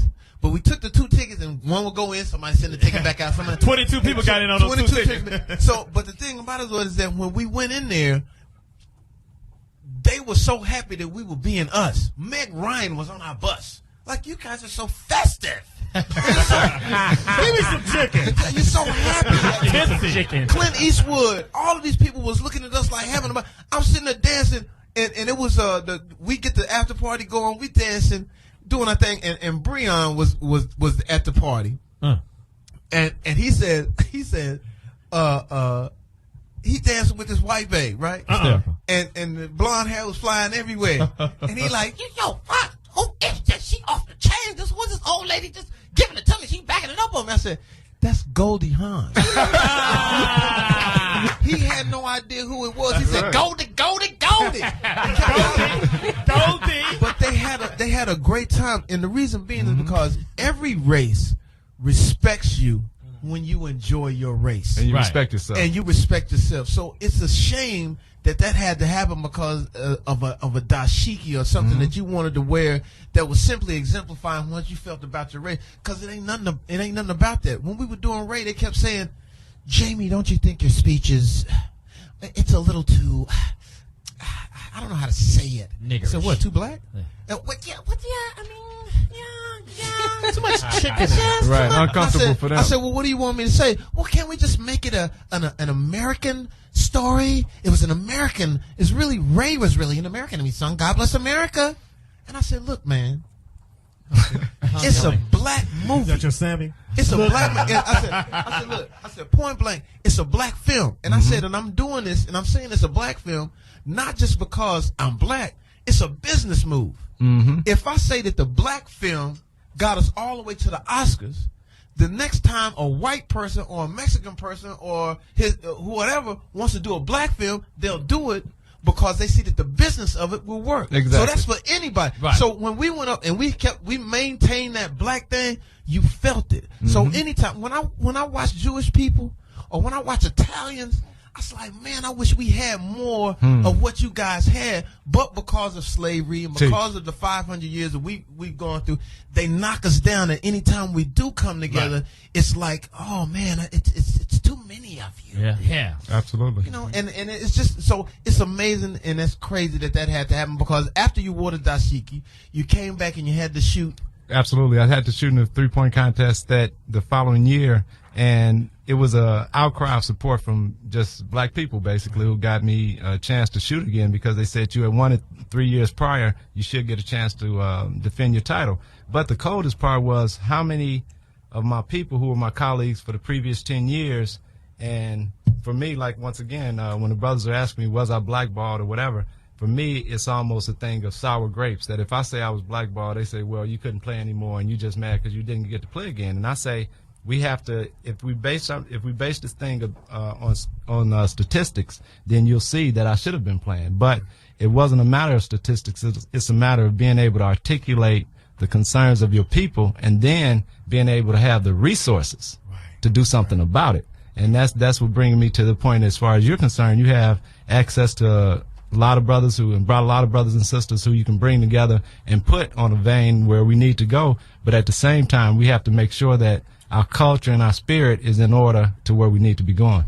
Oh man! Hey, how much do you think it cost you? Don't fuck up. I'm gonna say anywhere between $25 and $35 million. Whoa! That you lost because you couldn't play no more. Maybe you shouldn't have worn the dashiki. What about a dickie? How about some sandals next time? Armani. How about just one Afro pick in your backpack? But a cake cutter. And how about a magazine? How about a Jet magazine that you just open up to the Jet Beauty in the middle and just sort of wave that around? How about a kente cloth wristband? But the coldest, raise your fist next time. Raise your fist. We're joking, man. But the coldest piece to me is to see, I had a union that represented me during that period of time. We paid we paid $1,000 a year, actually $3,000 a year for 10 years that I played. So I paid $30,000 to my union, and the executive director of the union could only tell me after 1992, my second world championship, my third consecutive 3-point title, I couldn't get an agent to represent me. I couldn't get a team to give me a tryout. Wow. Now, mind you, I had never had a technical foul in a 10-year career, never been fined, never been late for anything. I was player representative for every team that I played for, so my character wasn't in question as far as me stealing or doing any stupid shit, stupid shank. But at the same time, the executive director of the union tells me that they have to find an agent that a team owes a favor to, so they'll know that I'm not a bad person. And I'm saying that what is considered bad? Me standing up and standing on those principles that you taught me as a kindergartner. Right. Do on others as you would have others do on you. You're supposed to be able to be smart enough to be able to write a letter to your congressperson as opposed to not being able to write, not being able to speak, which is how they would love us to be. And once you have knowledge, information, and resources, we become dangerous. Can I tell you a story? Yes, I'll sir. tell you something. We did this movie called Ali. As we're doing the movie and everything like that, and I finally get a chance to meet Ali, and he was, was walking, he was shaking, and I was just like, man, I didn't know what to do, But he was like, don't worry about all that. I want to tell you something. And he brought me close just so he could whisper in my ear, and he said, "You're still a nigga." That's right. And I went, "Why?" And I asked his man Bingham, why would he tell me that? He said, because his philosophy is, even if you're good, even if you're following the directions, even if you're doing what you think you're supposed to do, and they will look at you and you will think that they will like you, they still think you're a nigga. And the question right there is they. Yeah. They. For me, when all of this we talk about, there's always that mythical they. Yeah. So when we say they won't give you a job, they won't do this. Now where I'm at, there might be, but at the same time, we have brothers like Clarence Thomas. So it ain't gotta just be. There we go.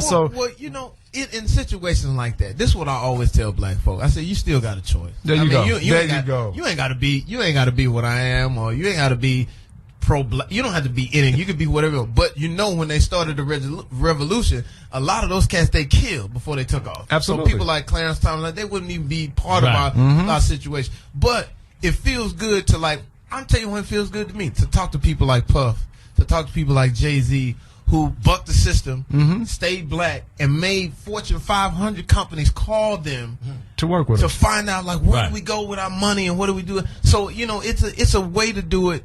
And if people don't want to get on board with it, it's cool. Because I understand. I had something I was going to tell you. Go ahead. I was just reading, and I don't know if you guys went over this with the whole dashiki thing, but it says that you actually handed Bush a note. Well, we couldn't. They told us prior to going. I told our media guy that I was going to get a president a letter, and prior to going into the Rose Garden, they told us you're not able to give anything personally to the president, so I gave it to his press secretary, and then when I shook his hand, I told him that I gave his press secretary a letter. What did he say? Oh, he was cool. That's Daddy Bush we're talking about. Daddy Bush, right? And I met the one that's in office now. And the thing that blows my mind, like you say, the level of respect that they had for me was more than my teammates. What does that mean? Michael Jordan. You feel me? From this standpoint, that, like you said, there's times like that when you have people around you. They were kind of. So nobody had your back. I don't see anything wrong with that. Absolutely. That's stupid. Well, the letter said, it's a different. I peed in the Rose Garden. So it's really about the letter. It's a different, and I think right now it's a different energy also. I think if I would have went to the White House during the Clinton administration, I'd have been 1,000 points of light because of the community service work I did and all that kind of stuff. But based upon the climate, we had brothers at that time, my colleagues for 10 years, that I saw at All-Star Weekend the following year, saw me coming and turned their back and walked the other way just so they wouldn't be seen with me. Now, is it true that you publicly criticized Michael Jordan for not using his celebrity to be more politically active? Once again, this is how that spun. This is how they spun it. We who have been given more, much more is expected of us. Regardless to who we are, we got more to do. It's not on me to say the time in which we do it and the time that it comes to you to do something about it. All I'm saying is our people are waiting on us to do something with this paper that we making.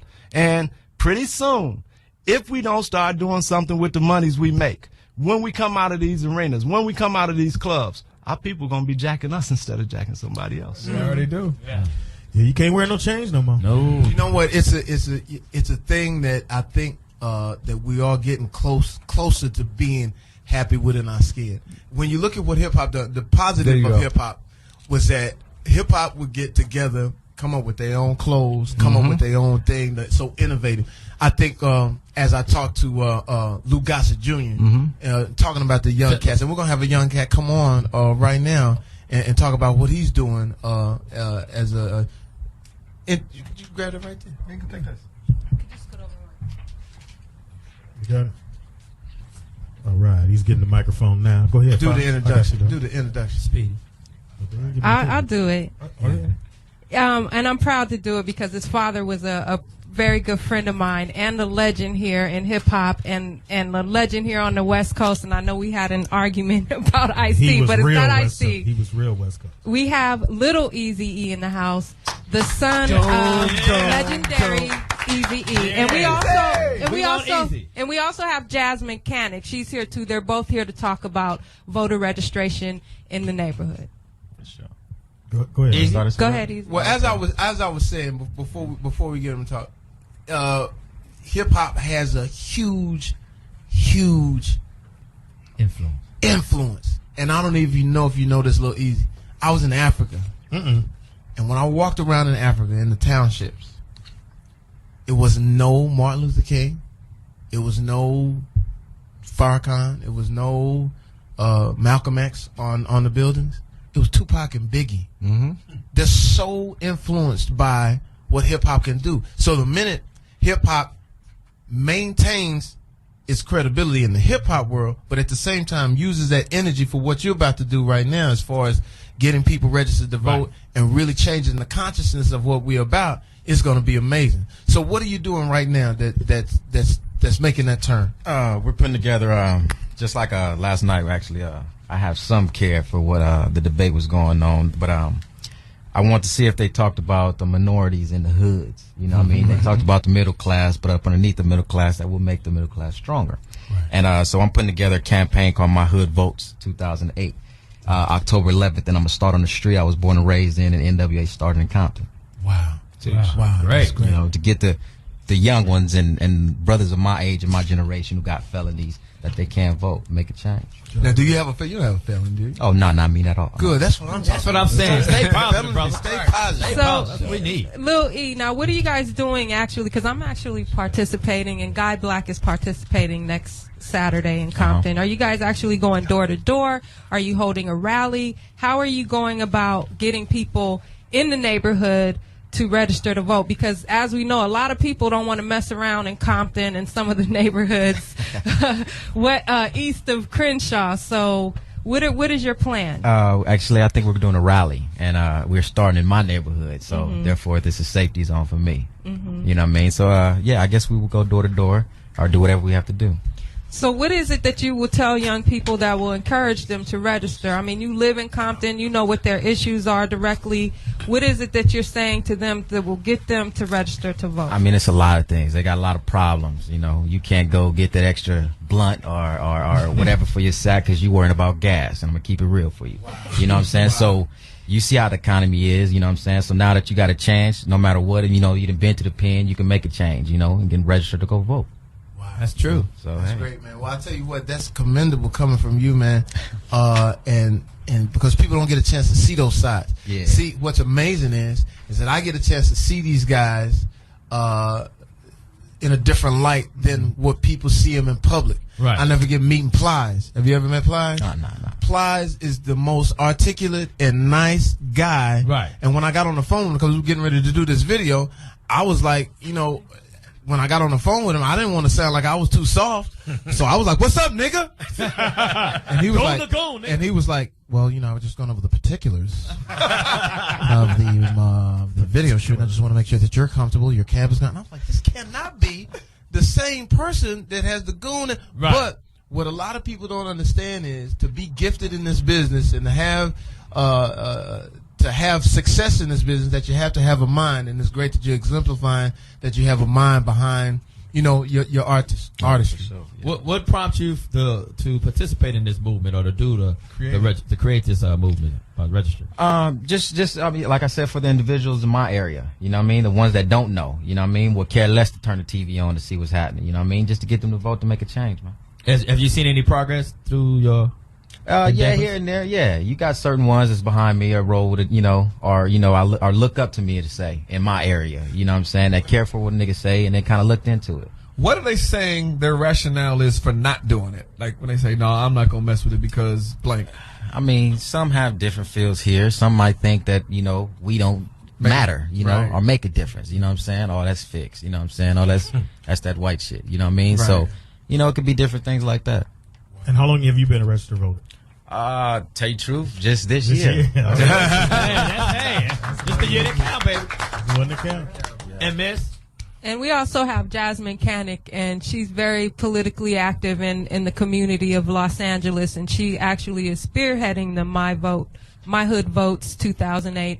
And she was up all night because she was very disturbed by the debate. Yeah, I was very disturbed. You know, just to let you guys know, I worked in Congress, and I worked in Sacramento. I currently work on political campaigns. I'm a political consultant, but doesn't it? Let me ask you this: doesn't it hurt you emotionally?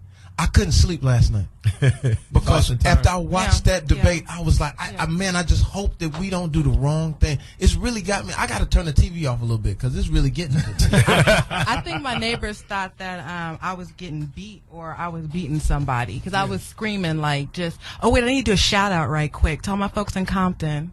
Shout out to CPT. Yeah, I'm gonna do the Sarah Palin thing. Right. That's what was just irritating me because it was 90 minutes of debate. Right? You had the word middle class mentioned 13 times. You had the word wealthy mentioned 6 times. You had the state of Alaska mentioned 15 times, and you never mentioned the word poverty one time in 90 minutes. You know why? You know why? Because she's never met you. Right. And no, it's not her. It's him too. It's both parties. But I'm gonna just specifically with her. She's probably never seen an African American in person. Right. I know this will blow your mind. Right. Didn't she have a meeting with Condi? Wait a minute. When I went to college, I was in my college 22 years ago. Cats from Boston was staring at me like, and I said, "What's wrong? What's up?" And they said, "We've never seen black people in person before." Right. So you got to look at where she comes from. She comes from Alaska, and I mean the diversity there is what Eskimos. Light skinned and dark skinned Eskimos. So when she's talking, the reason that she's going to leave everybody else out because she doesn't know anybody else. Right. She's never been around, been in a room where all different colors and different creeds and people. She still hasn't done that. Right. So the only thing she can talk about, and the only thing they told her to talk about, if you go up there and talk about anything other than moose, beer, and Alaska, it's gonna be a problem for you. And what's sad is because I can't buy you can see Russia from Compton.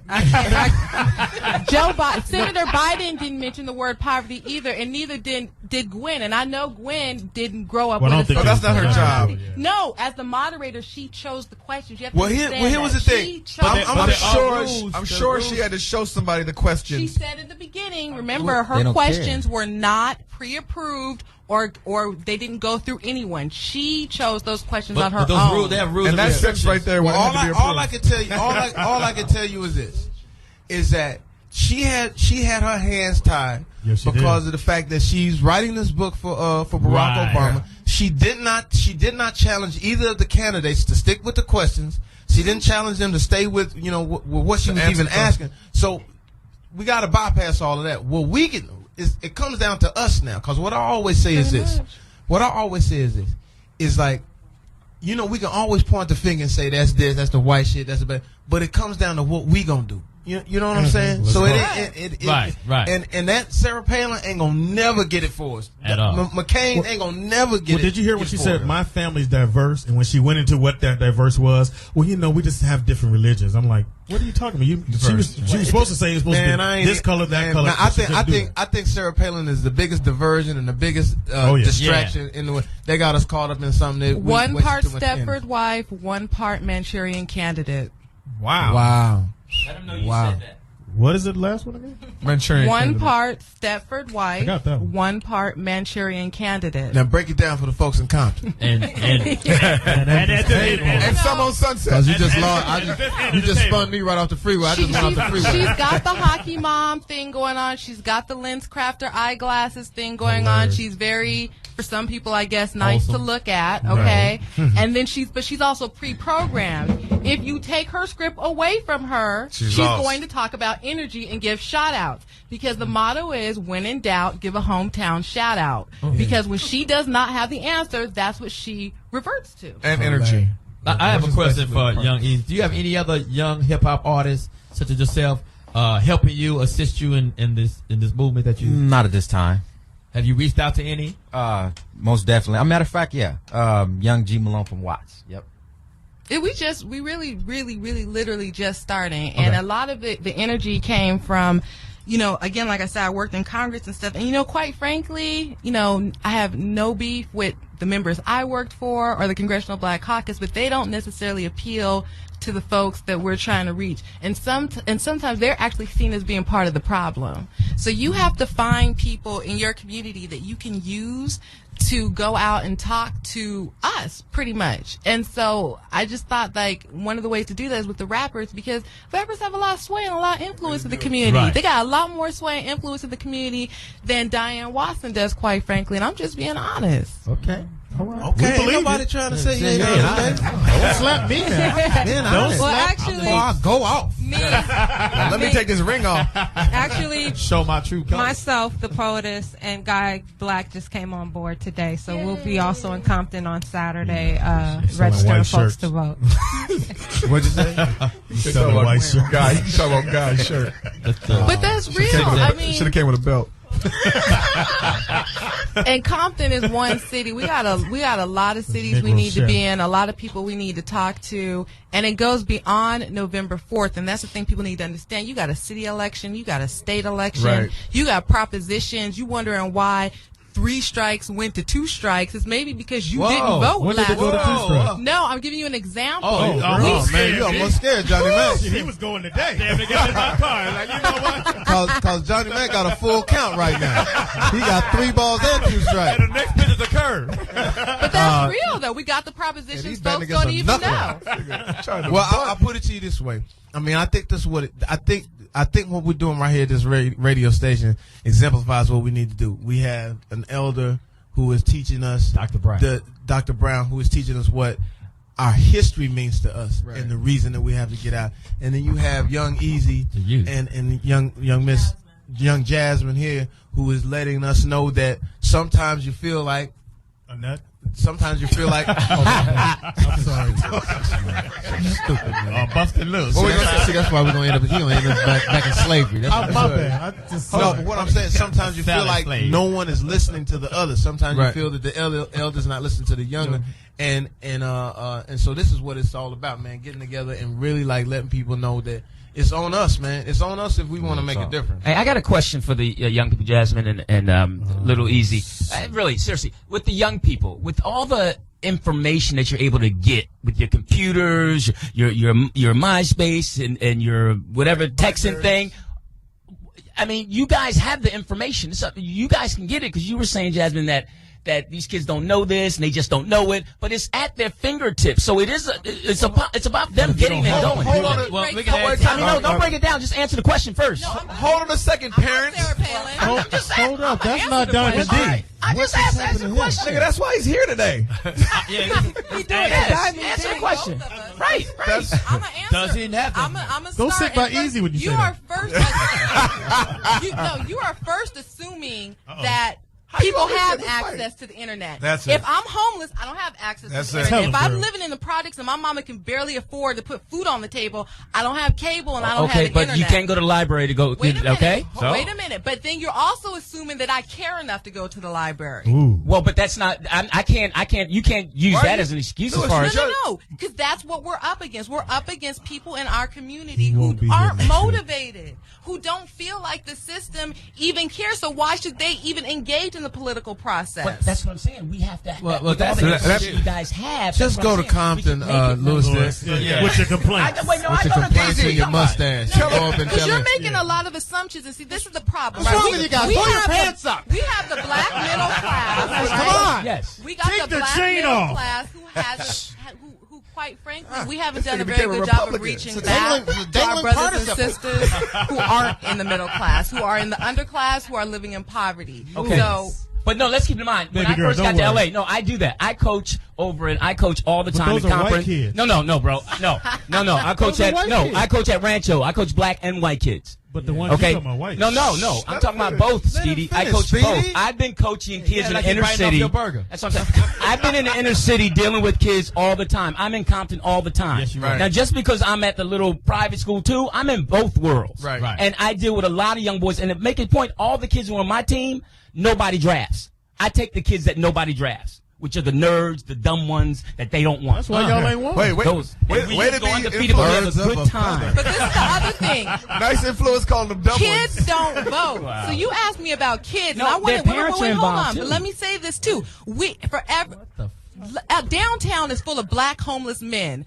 80% of the people downtown are black men who are homeless living on the streets. That's what, 80,000 votes, 90,000 votes that possibly aren't being casted for whoever they would want to vote for. You got people all over Southern California, all over the country who are adults in their 30s, 40s, and 50s who don't have a place to live at, who don't have the money or the means if they're living on disability or whatnot to even access the internet. So we still have a digital divide in our community. We cannot assume that everyone is online. We need to go downtown with some registration forms and some soap. And also, if you're homeless, how can you register? You know what? There's a man that sleeps across the street from my house in the door of the church. I let him use my address to register. Okay. I did. Okay. Because it's that important to me. You know, some of the shelters, I know they have that service, and some of the churches offer it. All right. It's another way to keep us out of engaging again. Wait, you know? Lewis just asked a question, man. I don't Lewis understand. won't be here next week. But look, Speedy, it's fine. Lewis is but I'm not saying here this week. what I'm saying is that I'm not going to be ashamed of the fact that I asked a direct question, and I might be passionate. And I just as gave you a passionate as direct answer. Right, and I appreciate it, but it's called an honest, open debate. Now, just because somebody's Why are you passionate, raising your voice? I'm not raising. I'm just passionate, Speedy. I'm sorry, I'm not sexy, Speedy. Just give a shot. If you were sexy Speedy, you wouldn't be Lonely Lewis. Oh. You know what? I'm really comfortable with Lonely Lewis because you got enough friends around your waist. You know what? Listen, Barack is going to fix all of this. Give all of y'all a hug. What up, boy? Stop taking your hand to dinner. Wow. Stop taking what? His hand My to hand dinner. to dinner. So that means if you did it, you'd have like 5 meals. Oh, it's on. I thought we was going to wait till November 6th to start doing this. Shit, I love it. Y'all finished? Yeah, we finished. It was good. Yeah. But no, actually, I work with young people all the time, and I just think it's certain questions you have to ask them. Like young guys like Lil Eazy, when they come in your world, you cross them. They want you to speak to them. They don't want you to ignore them. Yeah. They want you to come in their world and say, "What's up?" Even though you might sound white to them, the fact that you can walk away and leave something. White? Well, when you go in the hood, I'm Lewis saying you. I'm not Lewis saying sounds you. white. Relax, you're so sensitive. No, actually, I'm angry- not sensitive. I just We asking. apologize. Lewis just got his Don't mustache trimmed, and he's worried about how it looks. But Fox, on a lighter note, speaking of going door to door to You get should say what's up. Is he a federal prosecutor? He's badgering the witness. a federal prostitute. He's Louis McCain. Palin. The hell is going on? That's funny. See, that's the thing. Black people get so off the issue. Yeah. I like We done that. got off the issue. Yeah, Well, on a lighter issue, because What's we're that? going door to door, did you know that Prince goes door to door as a Jehovah's Witness? I was He goes- raised as a Jehovah's Witness. Get Oh, your you Prince? purple butt in here and sing for me. Can you imagine Prince going to door knocking as a Jehovah's Witness each and every day? Serena and Venus Williams are Jehovah's Who Witnesses. is it? The whole Richards family. Who is it? He says just because. Wait, hold on. Let's tell Sojourner Truth what we up to. Okay. Okay, that was fun. What was the joke? I'm sorry. Lewis Prince says distracted me. sometimes fans freak out and are shocked to see him, and said that's no reason for people to act crazy, and it doesn't give them a license to chase him down the street in his high heel shoes. But which door does he go in? The big one or the The small doggy one? door. The little puppy. We're asking you, what would be your reaction if Prince Showed up to the showed up spot. to your door, Jehovah's Witness? I mean, how would with a that? watchtower in his hand. How would that go, Fox? Hey, man, I kidnap him and make him perform all his hits. Which And shoes does he wear? You know what he says? He Purple Kingdom. actually Purple said Kingdom. Prince told USA Today that he also carries a Bible with him to business meetings before making any deals. And Prince says, I love to bring the Bible to the table. I start by asking if they believe in God. Then, what kind of business do you want to conduct? Transparent or hide the ball? Well, we're going to remix Pussy Control. We just see how you. We know if they hide the ball, Prince will find Prince it. is a genius when it comes to this. He better to not this wear music dashiki, game. apparently. You remember a couple of years A purple ago one. when he had the album out that he gave out at his concert, and the album went platinum because he gave out the album free at his concerts with ticket buyers, and that album went platinum because he sold over a couple of million tickets. Wow. So he knows how to finagle the game, and he's one of the first artists to sell his music digitally online. Hey, that Soft and Wet album was the first one. That was a bad one. I told you my Prince story. What happened? Tell it again. I think he kind of buzzed my tower. Did he touch you? I think that buzzed my tower for a minute. We was in Minneapolis. And, I remember. We come outside. We had just got to doing a show in Minnesota. I walk out. And some big dude in the alley, right? In the purple outfit, just right out of the movie. He wants to see you. I said, man, who you? Man? It was like 2 a.m, wasn't it? The kid. I said, what? Who the kid? The kid. What is going on? Chris The kid wants to see you. So I guess they called him the kid or whatever. So it's like we went over to Prince. We went over to his joint, and when we got over there, we was in the little sound stage. Right. And it was crazy. It was like 3 a.m, and it was looked like extras left over from Purple Rain. There wasn't no liquor being served. There wasn't no liquor being served. And I said, what kind of after party is this? I thought Prince was going to have a naked bohemian. No birthday, no Christmas gifts. Yeah, whatever I thought, Pastor Brown. But we thought we were going to be praying. Then the dude told me to go upstairs and wait in this little white room. And had me up there by myself. I said, hey, look here, player. I don't feel comfortable with this, man. I need to be around some people. Did he offer you gumbo? No, he brought me back downstairs, and then Prince walked in. It was about 4 a.m. then.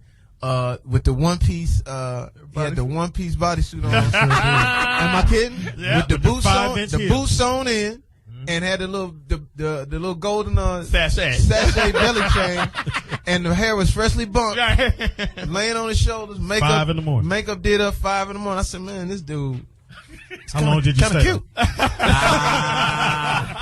cute. Because they told us we couldn't look at it. Then they said we can't look staring at look at his eyes. Talking to him, they said, "My man, you can't stare." I said, "Well, what the fuck? We not supposed to stare at the dude. I guess I can't look at his belly. Right? I guess he's melting. They say that about Michael Jackson too. That when I remember interviewing Dre. I interviewed Dr. Dre. I interviewed Dr. Dre years ago, and Dr. Dre actually turned down Michael Jackson, an opportunity to produce for Michael Jackson. And I asked him why. Why would you turn down Michael Jackson? He said because when he's working with somebody, he likes to go out in the truck and listen to the finished product, so it's booming. And he said that when he was to work with Michael Jackson, they told him you can't even look at him. So he was like, then I don't need to do this project. I would have walked up and slapped Michael Jackson on GP. Now what? You slapped. He gonna stick them little kids on you. No, but Prince is really like that about the God thing, because he took me in this little room, this little white room. He touched dearly beloved. We're here today. Release those doves. Took me in the room. Nigga took me in the room and got to talking. So. Do it again. So. I said, yeah, what's up, man? Why did you and LL get into that fight? What? Why did me and LL get into a fight? I said, oh, man, it was crazy. It was just man on man, mano y mano. We just had difference of opinion. It was crazy. Yeah. So, why did you let them say nigger in the movie? I said, huh? You let them say nigger, my nigga, and someone, with DMX. You let them say nigga. I said, man, I ain't had nothing to do with that, man. That's a soundtrack. That's on them. He said, yeah, I didn't have nothing to do with that. Then he went and sucked his teeth. Like this. Hannibal Lecter? I said, like shame on you, nigga. Yeah, like this is real talk. Jamie, I don't understand or stand under that. Huh? What? He said, I don't understand or stand under that. Cherry Moon? And I said, man, you stand under everything. How much gum is under this table? Then he said, and then all of a sudden, out of nowhere, he says, I don't like BET. What? I said, for what? Because they're exclusionary. They don't play my music. Other music. No, they do play. I said, no, you got it backwards. I said, MTV is the one that's a little more tougher than BET. Black folks don't always support you. But I don't like rappers either, and their misogynistic lyrics and all of this. I said, but hey. What was Head? Huh? I said, what was Head? I asked him all that.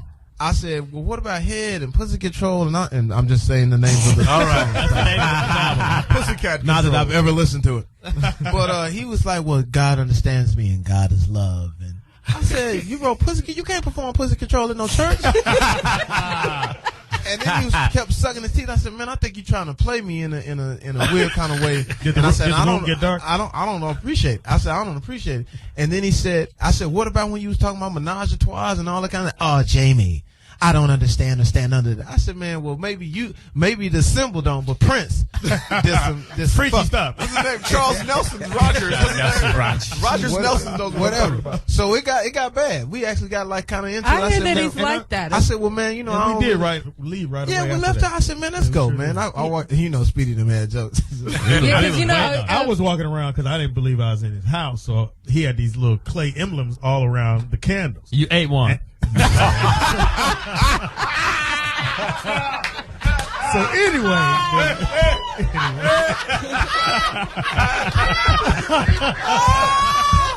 These are glazed. I didn't know they glazed.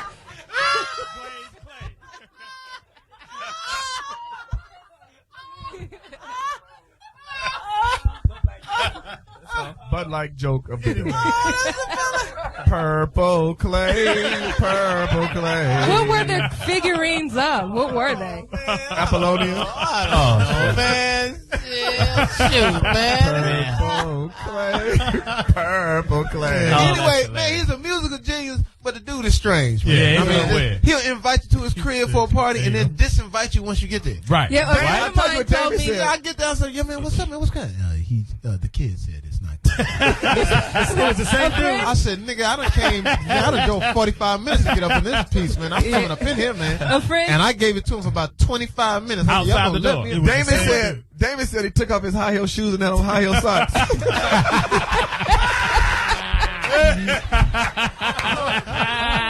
A friend of mine told me that he went to one of her gigs and she was spinning, and after her set he came up to her and was like, I didn't appreciate all the vulgarity in your set tonight. She was like, nigga, you ain't paying me to be there at this party. No, he really You on see that. Jerome up there to say that. So yeah, we get to the little after. When we get to his party at his crib, he disinvite us. Like, we can't come up there. He wouldn't even let Quincy Jones in there. What? That's right. Yeah. And then the little fella from the Girls Gone Wild joint. Oh, that's when they maced it. They maced it. Oh, wow. Hey, man, when I say they maced it, man, I mean maced, man. Like, Prince is hilarious. Man, I'm telling you. So the Gone Wild dude just kind of break past the people, saying, I'm just gonna go talk and see what's going on here. Man, they pull out the mace, hit him with the mace, and when he fall rolling up the hill. So he gonna roll his way into the party. Then he get on the phone with the police. Oh my God, I've been shot. I'm at Prince's house. I've been shot. It's crazy. Did the police come? This is the house of The police was there. They was running the front. They maced him. They was running maced him. Sting maced him. Yeah, but when I finally got in the party though, no square biz. My man come out. He had on like a chiffon top. It was like a greenish color. No, it's a chiffon top, and it look. You remember how J-Lo had the little green outfit that opened up here around the chest area? Right. So all of that was open. And you saw all the taco meat? No, he had all this open. He had all this open right here, and then he had dimes sewn into the material. That's right. Dime piece. He's a dime piece. He's a 10. Did you gaze in his eyes? That's crazy. Hilarious. It's Jamie Foxx, Foxxhole Radio. What's cracking? Wait. Nope, it's not cracking. Not cracking yet. Other than the crack of your egg. Other than the crack of your vote. So Easy, when's the event? I mean, where do people come tomorrow? I mean, not tomorrow, October the 11th to participate in your community Muriel event Avenue between Greenleaf and the Laundry in Compton. Mm-hmm. And if they just so happen to have a computer, is there somewhere they go online? What's your website again? You said your website. My Hood Votes. Yeah, My Hood Votes. 2008. Yeah. Greenleaf and what? .com. Between Greenleaf and the Laundry on Muriel. I'm coming. What time? No, you not. I am. Your minivan ain't gonna make. I'm coming. No, you come in, Louis? If you want, what time should people be there? 10. 10 a.m. In the morning? 10 to 2, yeah.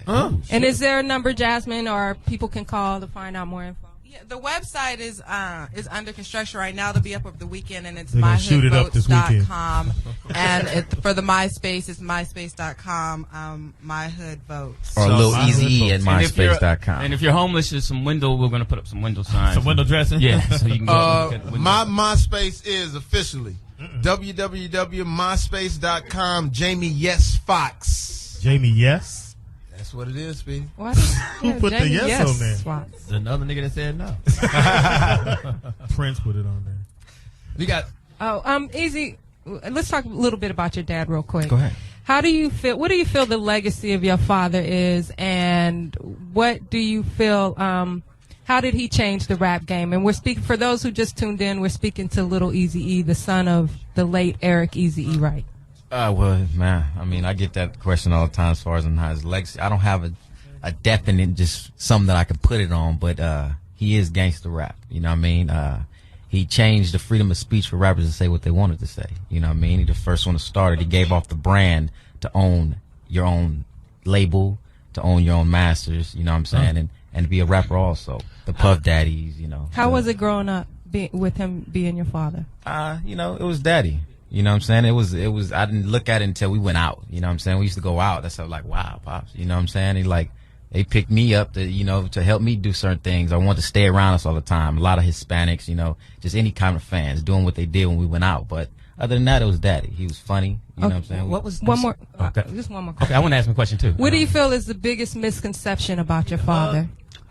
A lot. As far as in his businessship, how he handled himself as a businessman, you know what I mean? A lot of people don't give him his credit due as far as know what he really did. You know what I mean? There wouldn't be anything branched off from Go Dr. ahead. Dre. There would be no Dr. Dre's, no Ice Cube. Any of that. No Anything Eminem, that branded no on 50. from that. Anything that branded on from that point on, it wouldn't be nothing. Any format to own for that, like I said, Puff Daddies, the Master P's, the Suge Knights. You know what I'm saying? Wouldn't know. And what was the best advice your dad gave you as far as music? I'll be a man, you know what I'm saying? I mean, stand for what you believe in, you know what I mean? I never left Compton, you know. I didn't grow up in the hill. He left me with grandma at, you know, grandma's house where he born and raised, where I was born and raised. To understand how it is to be a man, to appreciate where I'm from, you know what I'm saying? So, I mean, it made a better man of me now. And you've grown up quite well. I appreciate it. No, we appreciate it. We'd rather have you up than down. And since we're on the political thing, we know that your dad once went to the White House and had dinner or lunch with Reagan. Daddy Bush. What, it was Daddy Bush. Daddy Bush. Oh, okay. Yeah. Reagan. Daddy Bush. And did he ever share that experience with you? I mean, it was nothing. It was just more so just explained what happened. I mean, like he said, it was just like what he did. A lot of people don't know is he donated a lot of charities, did a lot of things for kids. When we went out, we brung kids from different, either homeless, lost families, or sick kids with us certain places. So they understand the person of my father, what he was. And from doing that, he got in the drawing to have lunch with the president. You know what I'm saying? So did he go in his khakis and croaker sacks or his Converse? I think it was some 501s. I believe so.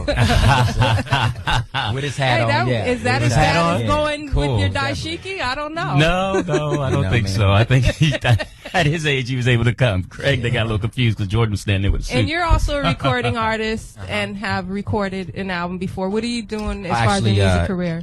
Actually, I haven't finished it. I'm in the process of still doing that. You know what I'm saying? It's just the perfection. Just getting everything that I can to represent a legacy that's you know, big. So I'm looking at first quarter. I'm actually still recording now. Okay, great. Is it in the cast like Dr. Dre or whatever came in and assist you or helped you out any? As far as an advice, yeah. As far as in his schedule, he's here and there, man. You know what I'm saying? So then we locked here, we locked there, you know what I mean? And he's like she said, he's to perfection. You know what I mean? So you might get some men and will take damn near 6-7 months to finish. You know what I mean? So we're still going through that right now. But yeah, we met plenty of times. Now, on the personal, do you have a family? Family? Yeah, kids. Oh yeah. Wife. Yep. I have kids. Yep. You got the wife. Yeah, started young. Well, man, I guess just like daddy. Good. Well, I just wanted to know. I mean, it's important to you. 3 girls. Yeah, your life is totally different since you've had your children, right? Oh, most definitely. Yeah. Yeah, like I said, he taught me how to be a father. Good. To be there for my kids. Yeah. It's important. Speedy? You're a strange dude, Lord. You really are. What? Who's in house, Poetess? We have Michele Chrisette Michele. Hi. Hi. She was just chilling. Welcome to the show. Thank you for having me. Uh-oh. What's going on with you, Miss Lady? Everything's going on. I'm having a wonderful time. Just sold gold on my first album, and I'm about to come out my second one at the end of this year. So just having a good time. And tell them the song. You had a great speaking voice. Oh, dude. Thank you. What's the name of the album? The name of my first album is I Am. Audio porn. I gotta get that out. Audio porn. Audio porn. Hey, forgive these niggas. We're serious. I didn't curse. How old are you, sweetheart? I'm 25 years old. Oh, yeah. And some of you may have heard her on like some of the hooks of Jay-Z. Let go to get one. Yeah, give it to us. Give it to us, baby. Y'all might know, one day we'll make love, passion unheard of.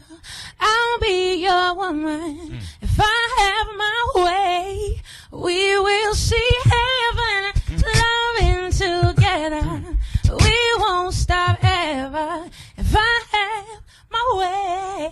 Yeah. If I have my way. Oh, my God. Never heard of it, but it was great. Jump right into it. That's what I'm talking Top 10, right? Great song. And what was the hooks that you did for Jay-Z? What were the hooks? I did Lost Ones with Jay-Z. I did Can't Forget About You with Nas, Still Dreaming with Nas. Wow. I wrote on Nas's album Hope and Still Dreaming.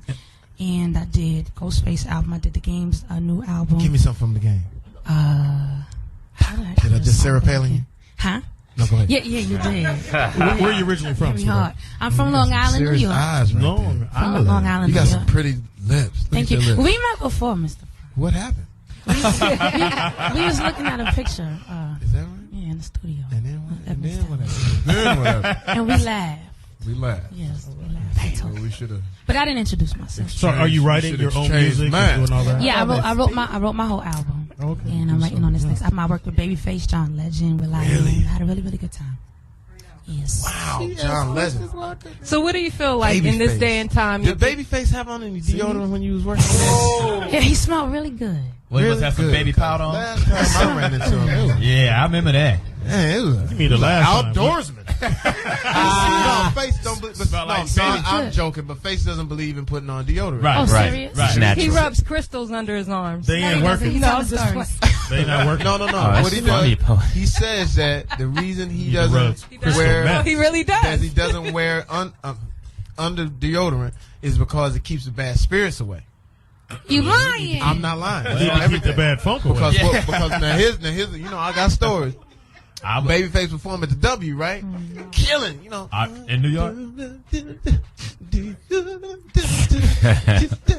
it, killing it.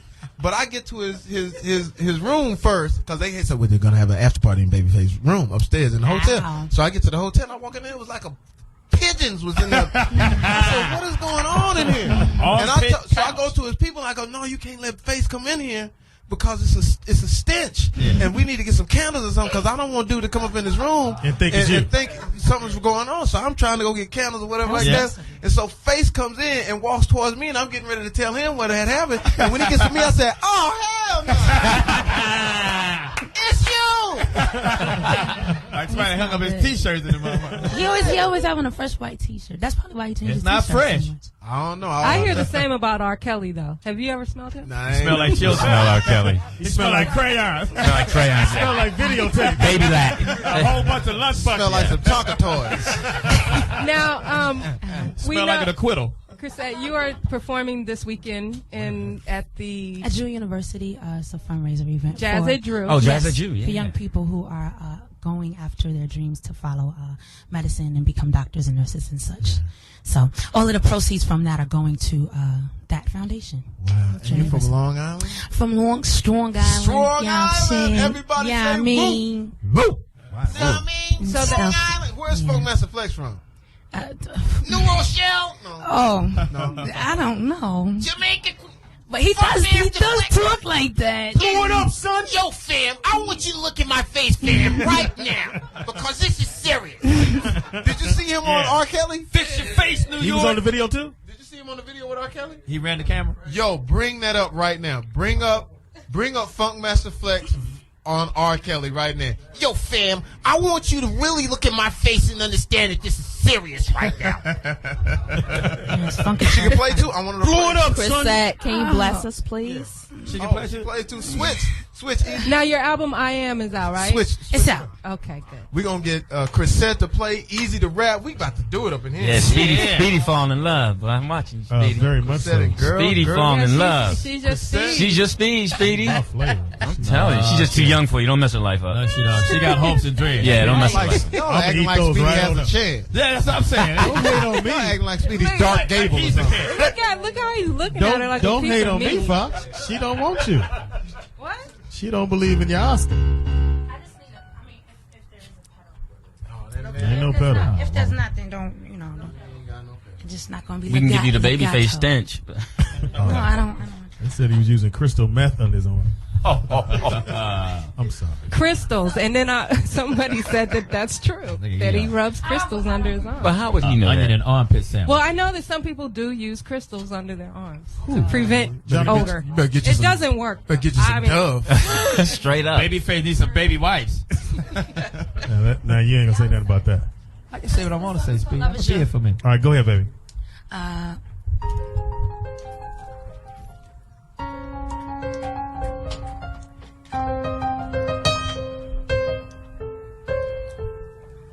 What should definition of it? How's it make you feel? Tell me what you'd say that truly makes it real. Our kings and queens, philosophers have tried so hard to find. Just tell me what it means to you, dear. Never mind. See, love is kind when the world is cold. Love stays strong when the fight gets old. Love is a shoulder to lean on. Love is you. Wow. And love's like the water when the well runs dry. Quench my thirst, keep me alive. Let's need a one sip, baby. Love is you. Love is you. Love is you. Love is you. Love is you. Yeah, that girl's blessed. Go ahead. Beautiful. I'm going to get Yo, that out. better than that. Can you write me some? I'm working on my album. I'm all over it. God, I just want to say that you're one of my favorite singers. Thank you so From the very beginning when I first found out about you, I love your album, and it's such an honor to actually meet you and Thank for you you to so actually much. That be means here. everything. Beautiful. Thank That was you. wonderful. Yeah, you better were than them other very people, talented. man. Better than them all. Very. Stay away from Speedy. One G nigga. Okay. Yo, no, Don't listen seriously, to that. man. You right? No, you trust wrote us. that? Stay away. Yes. Yes. Stay away from you. Oh my gosh, you're like amazing. Stop it. Crazy. No, I ain't as good as you think. Got a little dirt in ya. Thank you. Wow, this Wow. is amazing. That was off the chain. And it's called, say it again. Thank What was you. That song is called Love Is You. Love Is You. And I got to direct that video, which was really cool. So if you get a chance to. Wow, you directed your video? Yeah, I'm that was directing really a fun. video too coming up soon. That's the most fun thing ever. I styled everybody in the video. It was really, really fun. Are you serious? Yeah.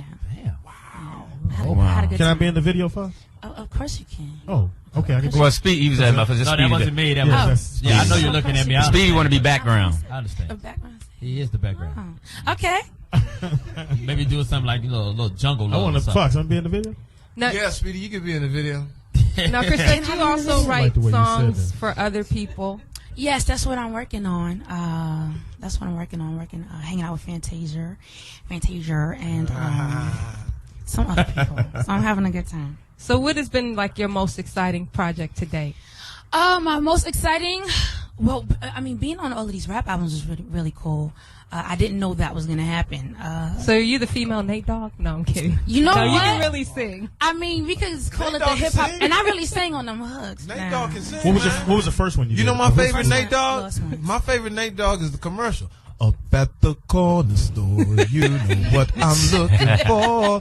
Say night. I didn't even know that was him. Do it again, Fox. I remember that. Do it again. Up at the corner store, you know what I'm looking for. Everybody sing it. Say night. I didn't know that was him. Hey, man, don't sleep on Well, Nate you Dogg. wasn't looking on your computer. That's so funny. I did a commercial, Nivea commercial. Give me the that, commercial? Give me that. It was the same song we just heard. Oh, that's the same. Yes. Oh, man.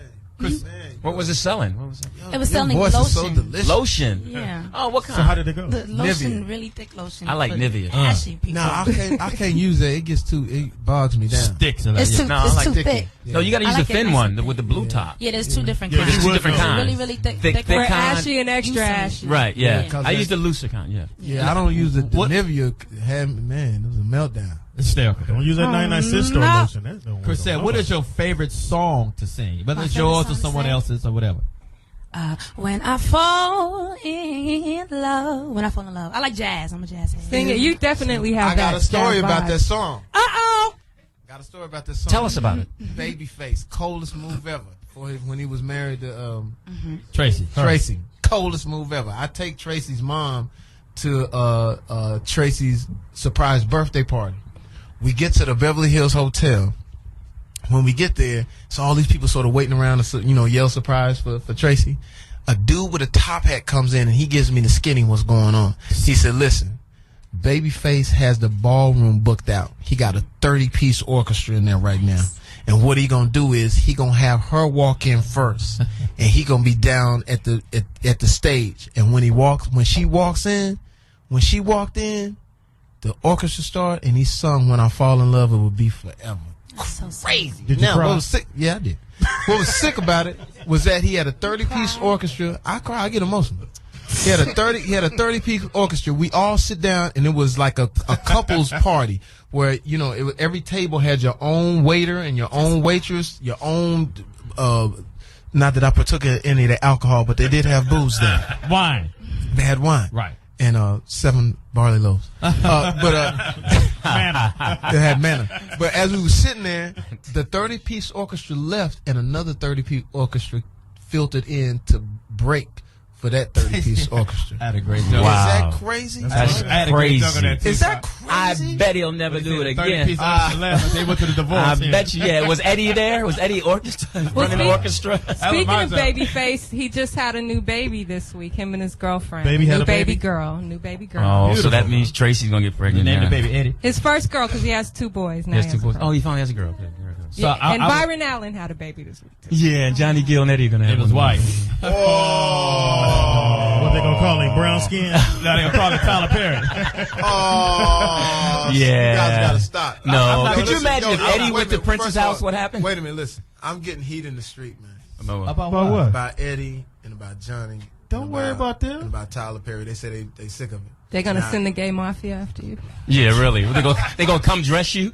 They gonna put lipstick up. They gonna put lipstick on hey, you. Man, I'm just telling y'all, man. Stop with the nigga stuff, man. Right. Stop. Yeah, we don't want Tyler Perry to put you in one of his movies, so we gonna make sure we stop. Hey, man. And Eddie because he doesn't pay his writers. You don't want Eddie to donate his leather suits. Listen, I'm not gonna take no more. We don't want your lip gloss popping. That's right. That's right. Listen, man. Listen, let me tell you something. I'm not gonna do no. Eddie wants to talk to you. Listen. The kid wants He's to talk a personal friend of mine. I'm not gonna sit here and let you talk about I my heard friends Johnny like Gill that. was gonna beat up Johnny Mack. Yeah. First of all, now I heard Johnny Gill was going to ask if he'd come to your party and move in with you, Jamie Foxx. I don't do any Tyler Perry jokes because I am pro-black and I am proud of his movie that he's done. He's amazing. No, so, but I'm on. I just did a song for their commercials too. So yeah, stop sitting there, Speedy. Well, she's doing. I want to hear her sing some more. I just want you to hear one. What would you like me to sing? To me, it's something. Good Morning, Heartache. Oh, beautiful song. Heartache. Oh, yes. Start out doing good morning, heartache. Well, I thought I knew you well. Might as well get used to you hanging around. Good morning, heartache. Sit down. And now Billy D comes in, Fox. Sit down. What does Billy say? What does Billy say? What's the matter? You don't like gardenias? You're gonna let my arm fall off. You're just gonna let my arm fall off. I love it. How about when he told her to get out after he busted her? So you took piano lessons, apparently? I took piano lessons, I took voice lessons, and I went to school for vocal jazz performance. What school was that in? I went to 5 Towns. You're a lot better than us. Sure. I am now. You are. She is somebody. Who's your favorite Smart. jazz artist? Ella Fitzgerald. Oh, Sarah Vaughan bringing the clouds. Can you is my scat and favorite do all song. that? Yes. Oh, okay. Come on. There it is. My daughter's taking violin. So All I can That's tell hard. you, Yeah, she's all I talking can tell about you it. is this: is that today we have had a thorough show. Where are we going? We have had a thorough show. Thorough. It's Where are we time. going? It's time. It's time. Almost sweetie. 5. Well, It's almost 5 o'clock. Somebody requested that she sing. I never heard that you can sing My Bloody Valentine. Somebody. My bloody. What's it called? My favorite Valentine. My bloody Valentine. My Bloody Valentine. That's a prison song. That was a movie. That's a prison song. That's what he told me. He told me My Bloody Valentine. Your name was Valentine when you was in jail? I think Dracula wrote it. I don't know. But they said you can sing My Valentine. My Funny Valentine. My Funny Valentine. Sorry, 2 words. And someone requested that you sing that. And Just say who it is. my man, can I get Speedy? It was him. No, I didn't know. Somebody told me that you Go ahead, sing. sweetheart. Go ahead. Okay. Can you sing it with me? Fox. Sure. My funny Valentine. Sweet, calming Valentine. You make me smile with my heart. Your looks are laughable. Your looks are laughable. Not singing this. So photographable. There it is. Yeah, you're my favorite work of art. Is your figure less than weak? I don't know the next one. Is your mouth a little weak when you open it to speak? Are you smart? So say. Together. What? What? Don't change your hair for me. Not if you care for me. Stay, little Valentine. Stay. This is good. Each day is Valentine's Day. Look out! I'm telling you. My Bloody Valentine. What a great song. My Bloody You gonna leave him Valentine. hanging? You gonna let his arm fall off? That was wonderful. She left you hanging. Sorry. Before we get up out of here, got to Where we give our going? props again to Bud Light.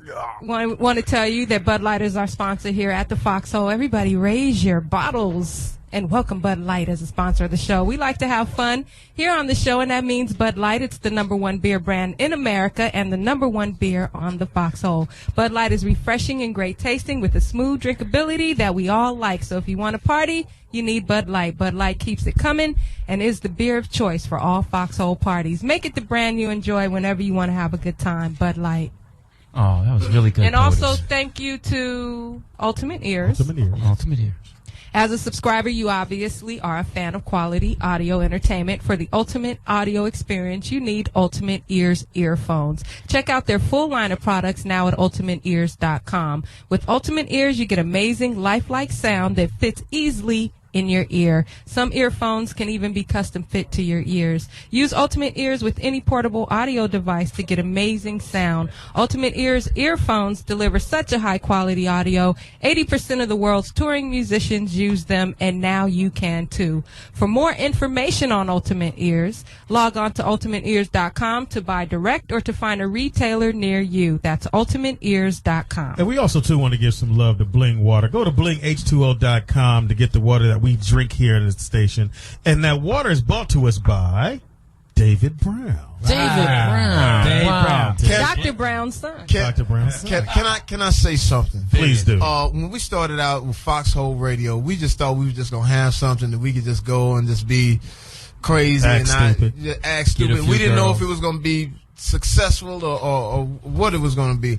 But I think today shows the vast range of what we could do. We've really enlightened you intellectually with Dr. Brown, who is really beautiful speaker. You've done something for me that I still have to work on, and that's just getting that education of blackness, getting that history so that I could tell it like you tell it to young folks, old folks, black folks, white folks, whoever. And this has just been something that I think all of the listeners and the people that are going to go up on the website and blog, make sure you blog about this one, man. This has been absolutely incredible. Yeah. We are looking at history, man. We're looking at a chance to make history, and we can really be a part of it. In the next 20 to 30 years, when you look back on this, you can say, man, I was there that day. I never forget taking my daughter to the DNC, and Dr. Brown was so helpful in getting us ushered in and took us down to the floor, let us see what it was all about, let us see people that really run this country and pretty much run the world and set the tone and the pace for you economically, set it for you as far as a person, and who is really holding all of your all of your cares in their hands, which was amazing for my for my daughter to see that. So thank you for that. We got Lil Eazy in the house. Yes. He's doing his thing, man, and getting people to come out and register to vote on October 11th. He's gonna from 10 to 2. He's gonna be where? Give it to him again.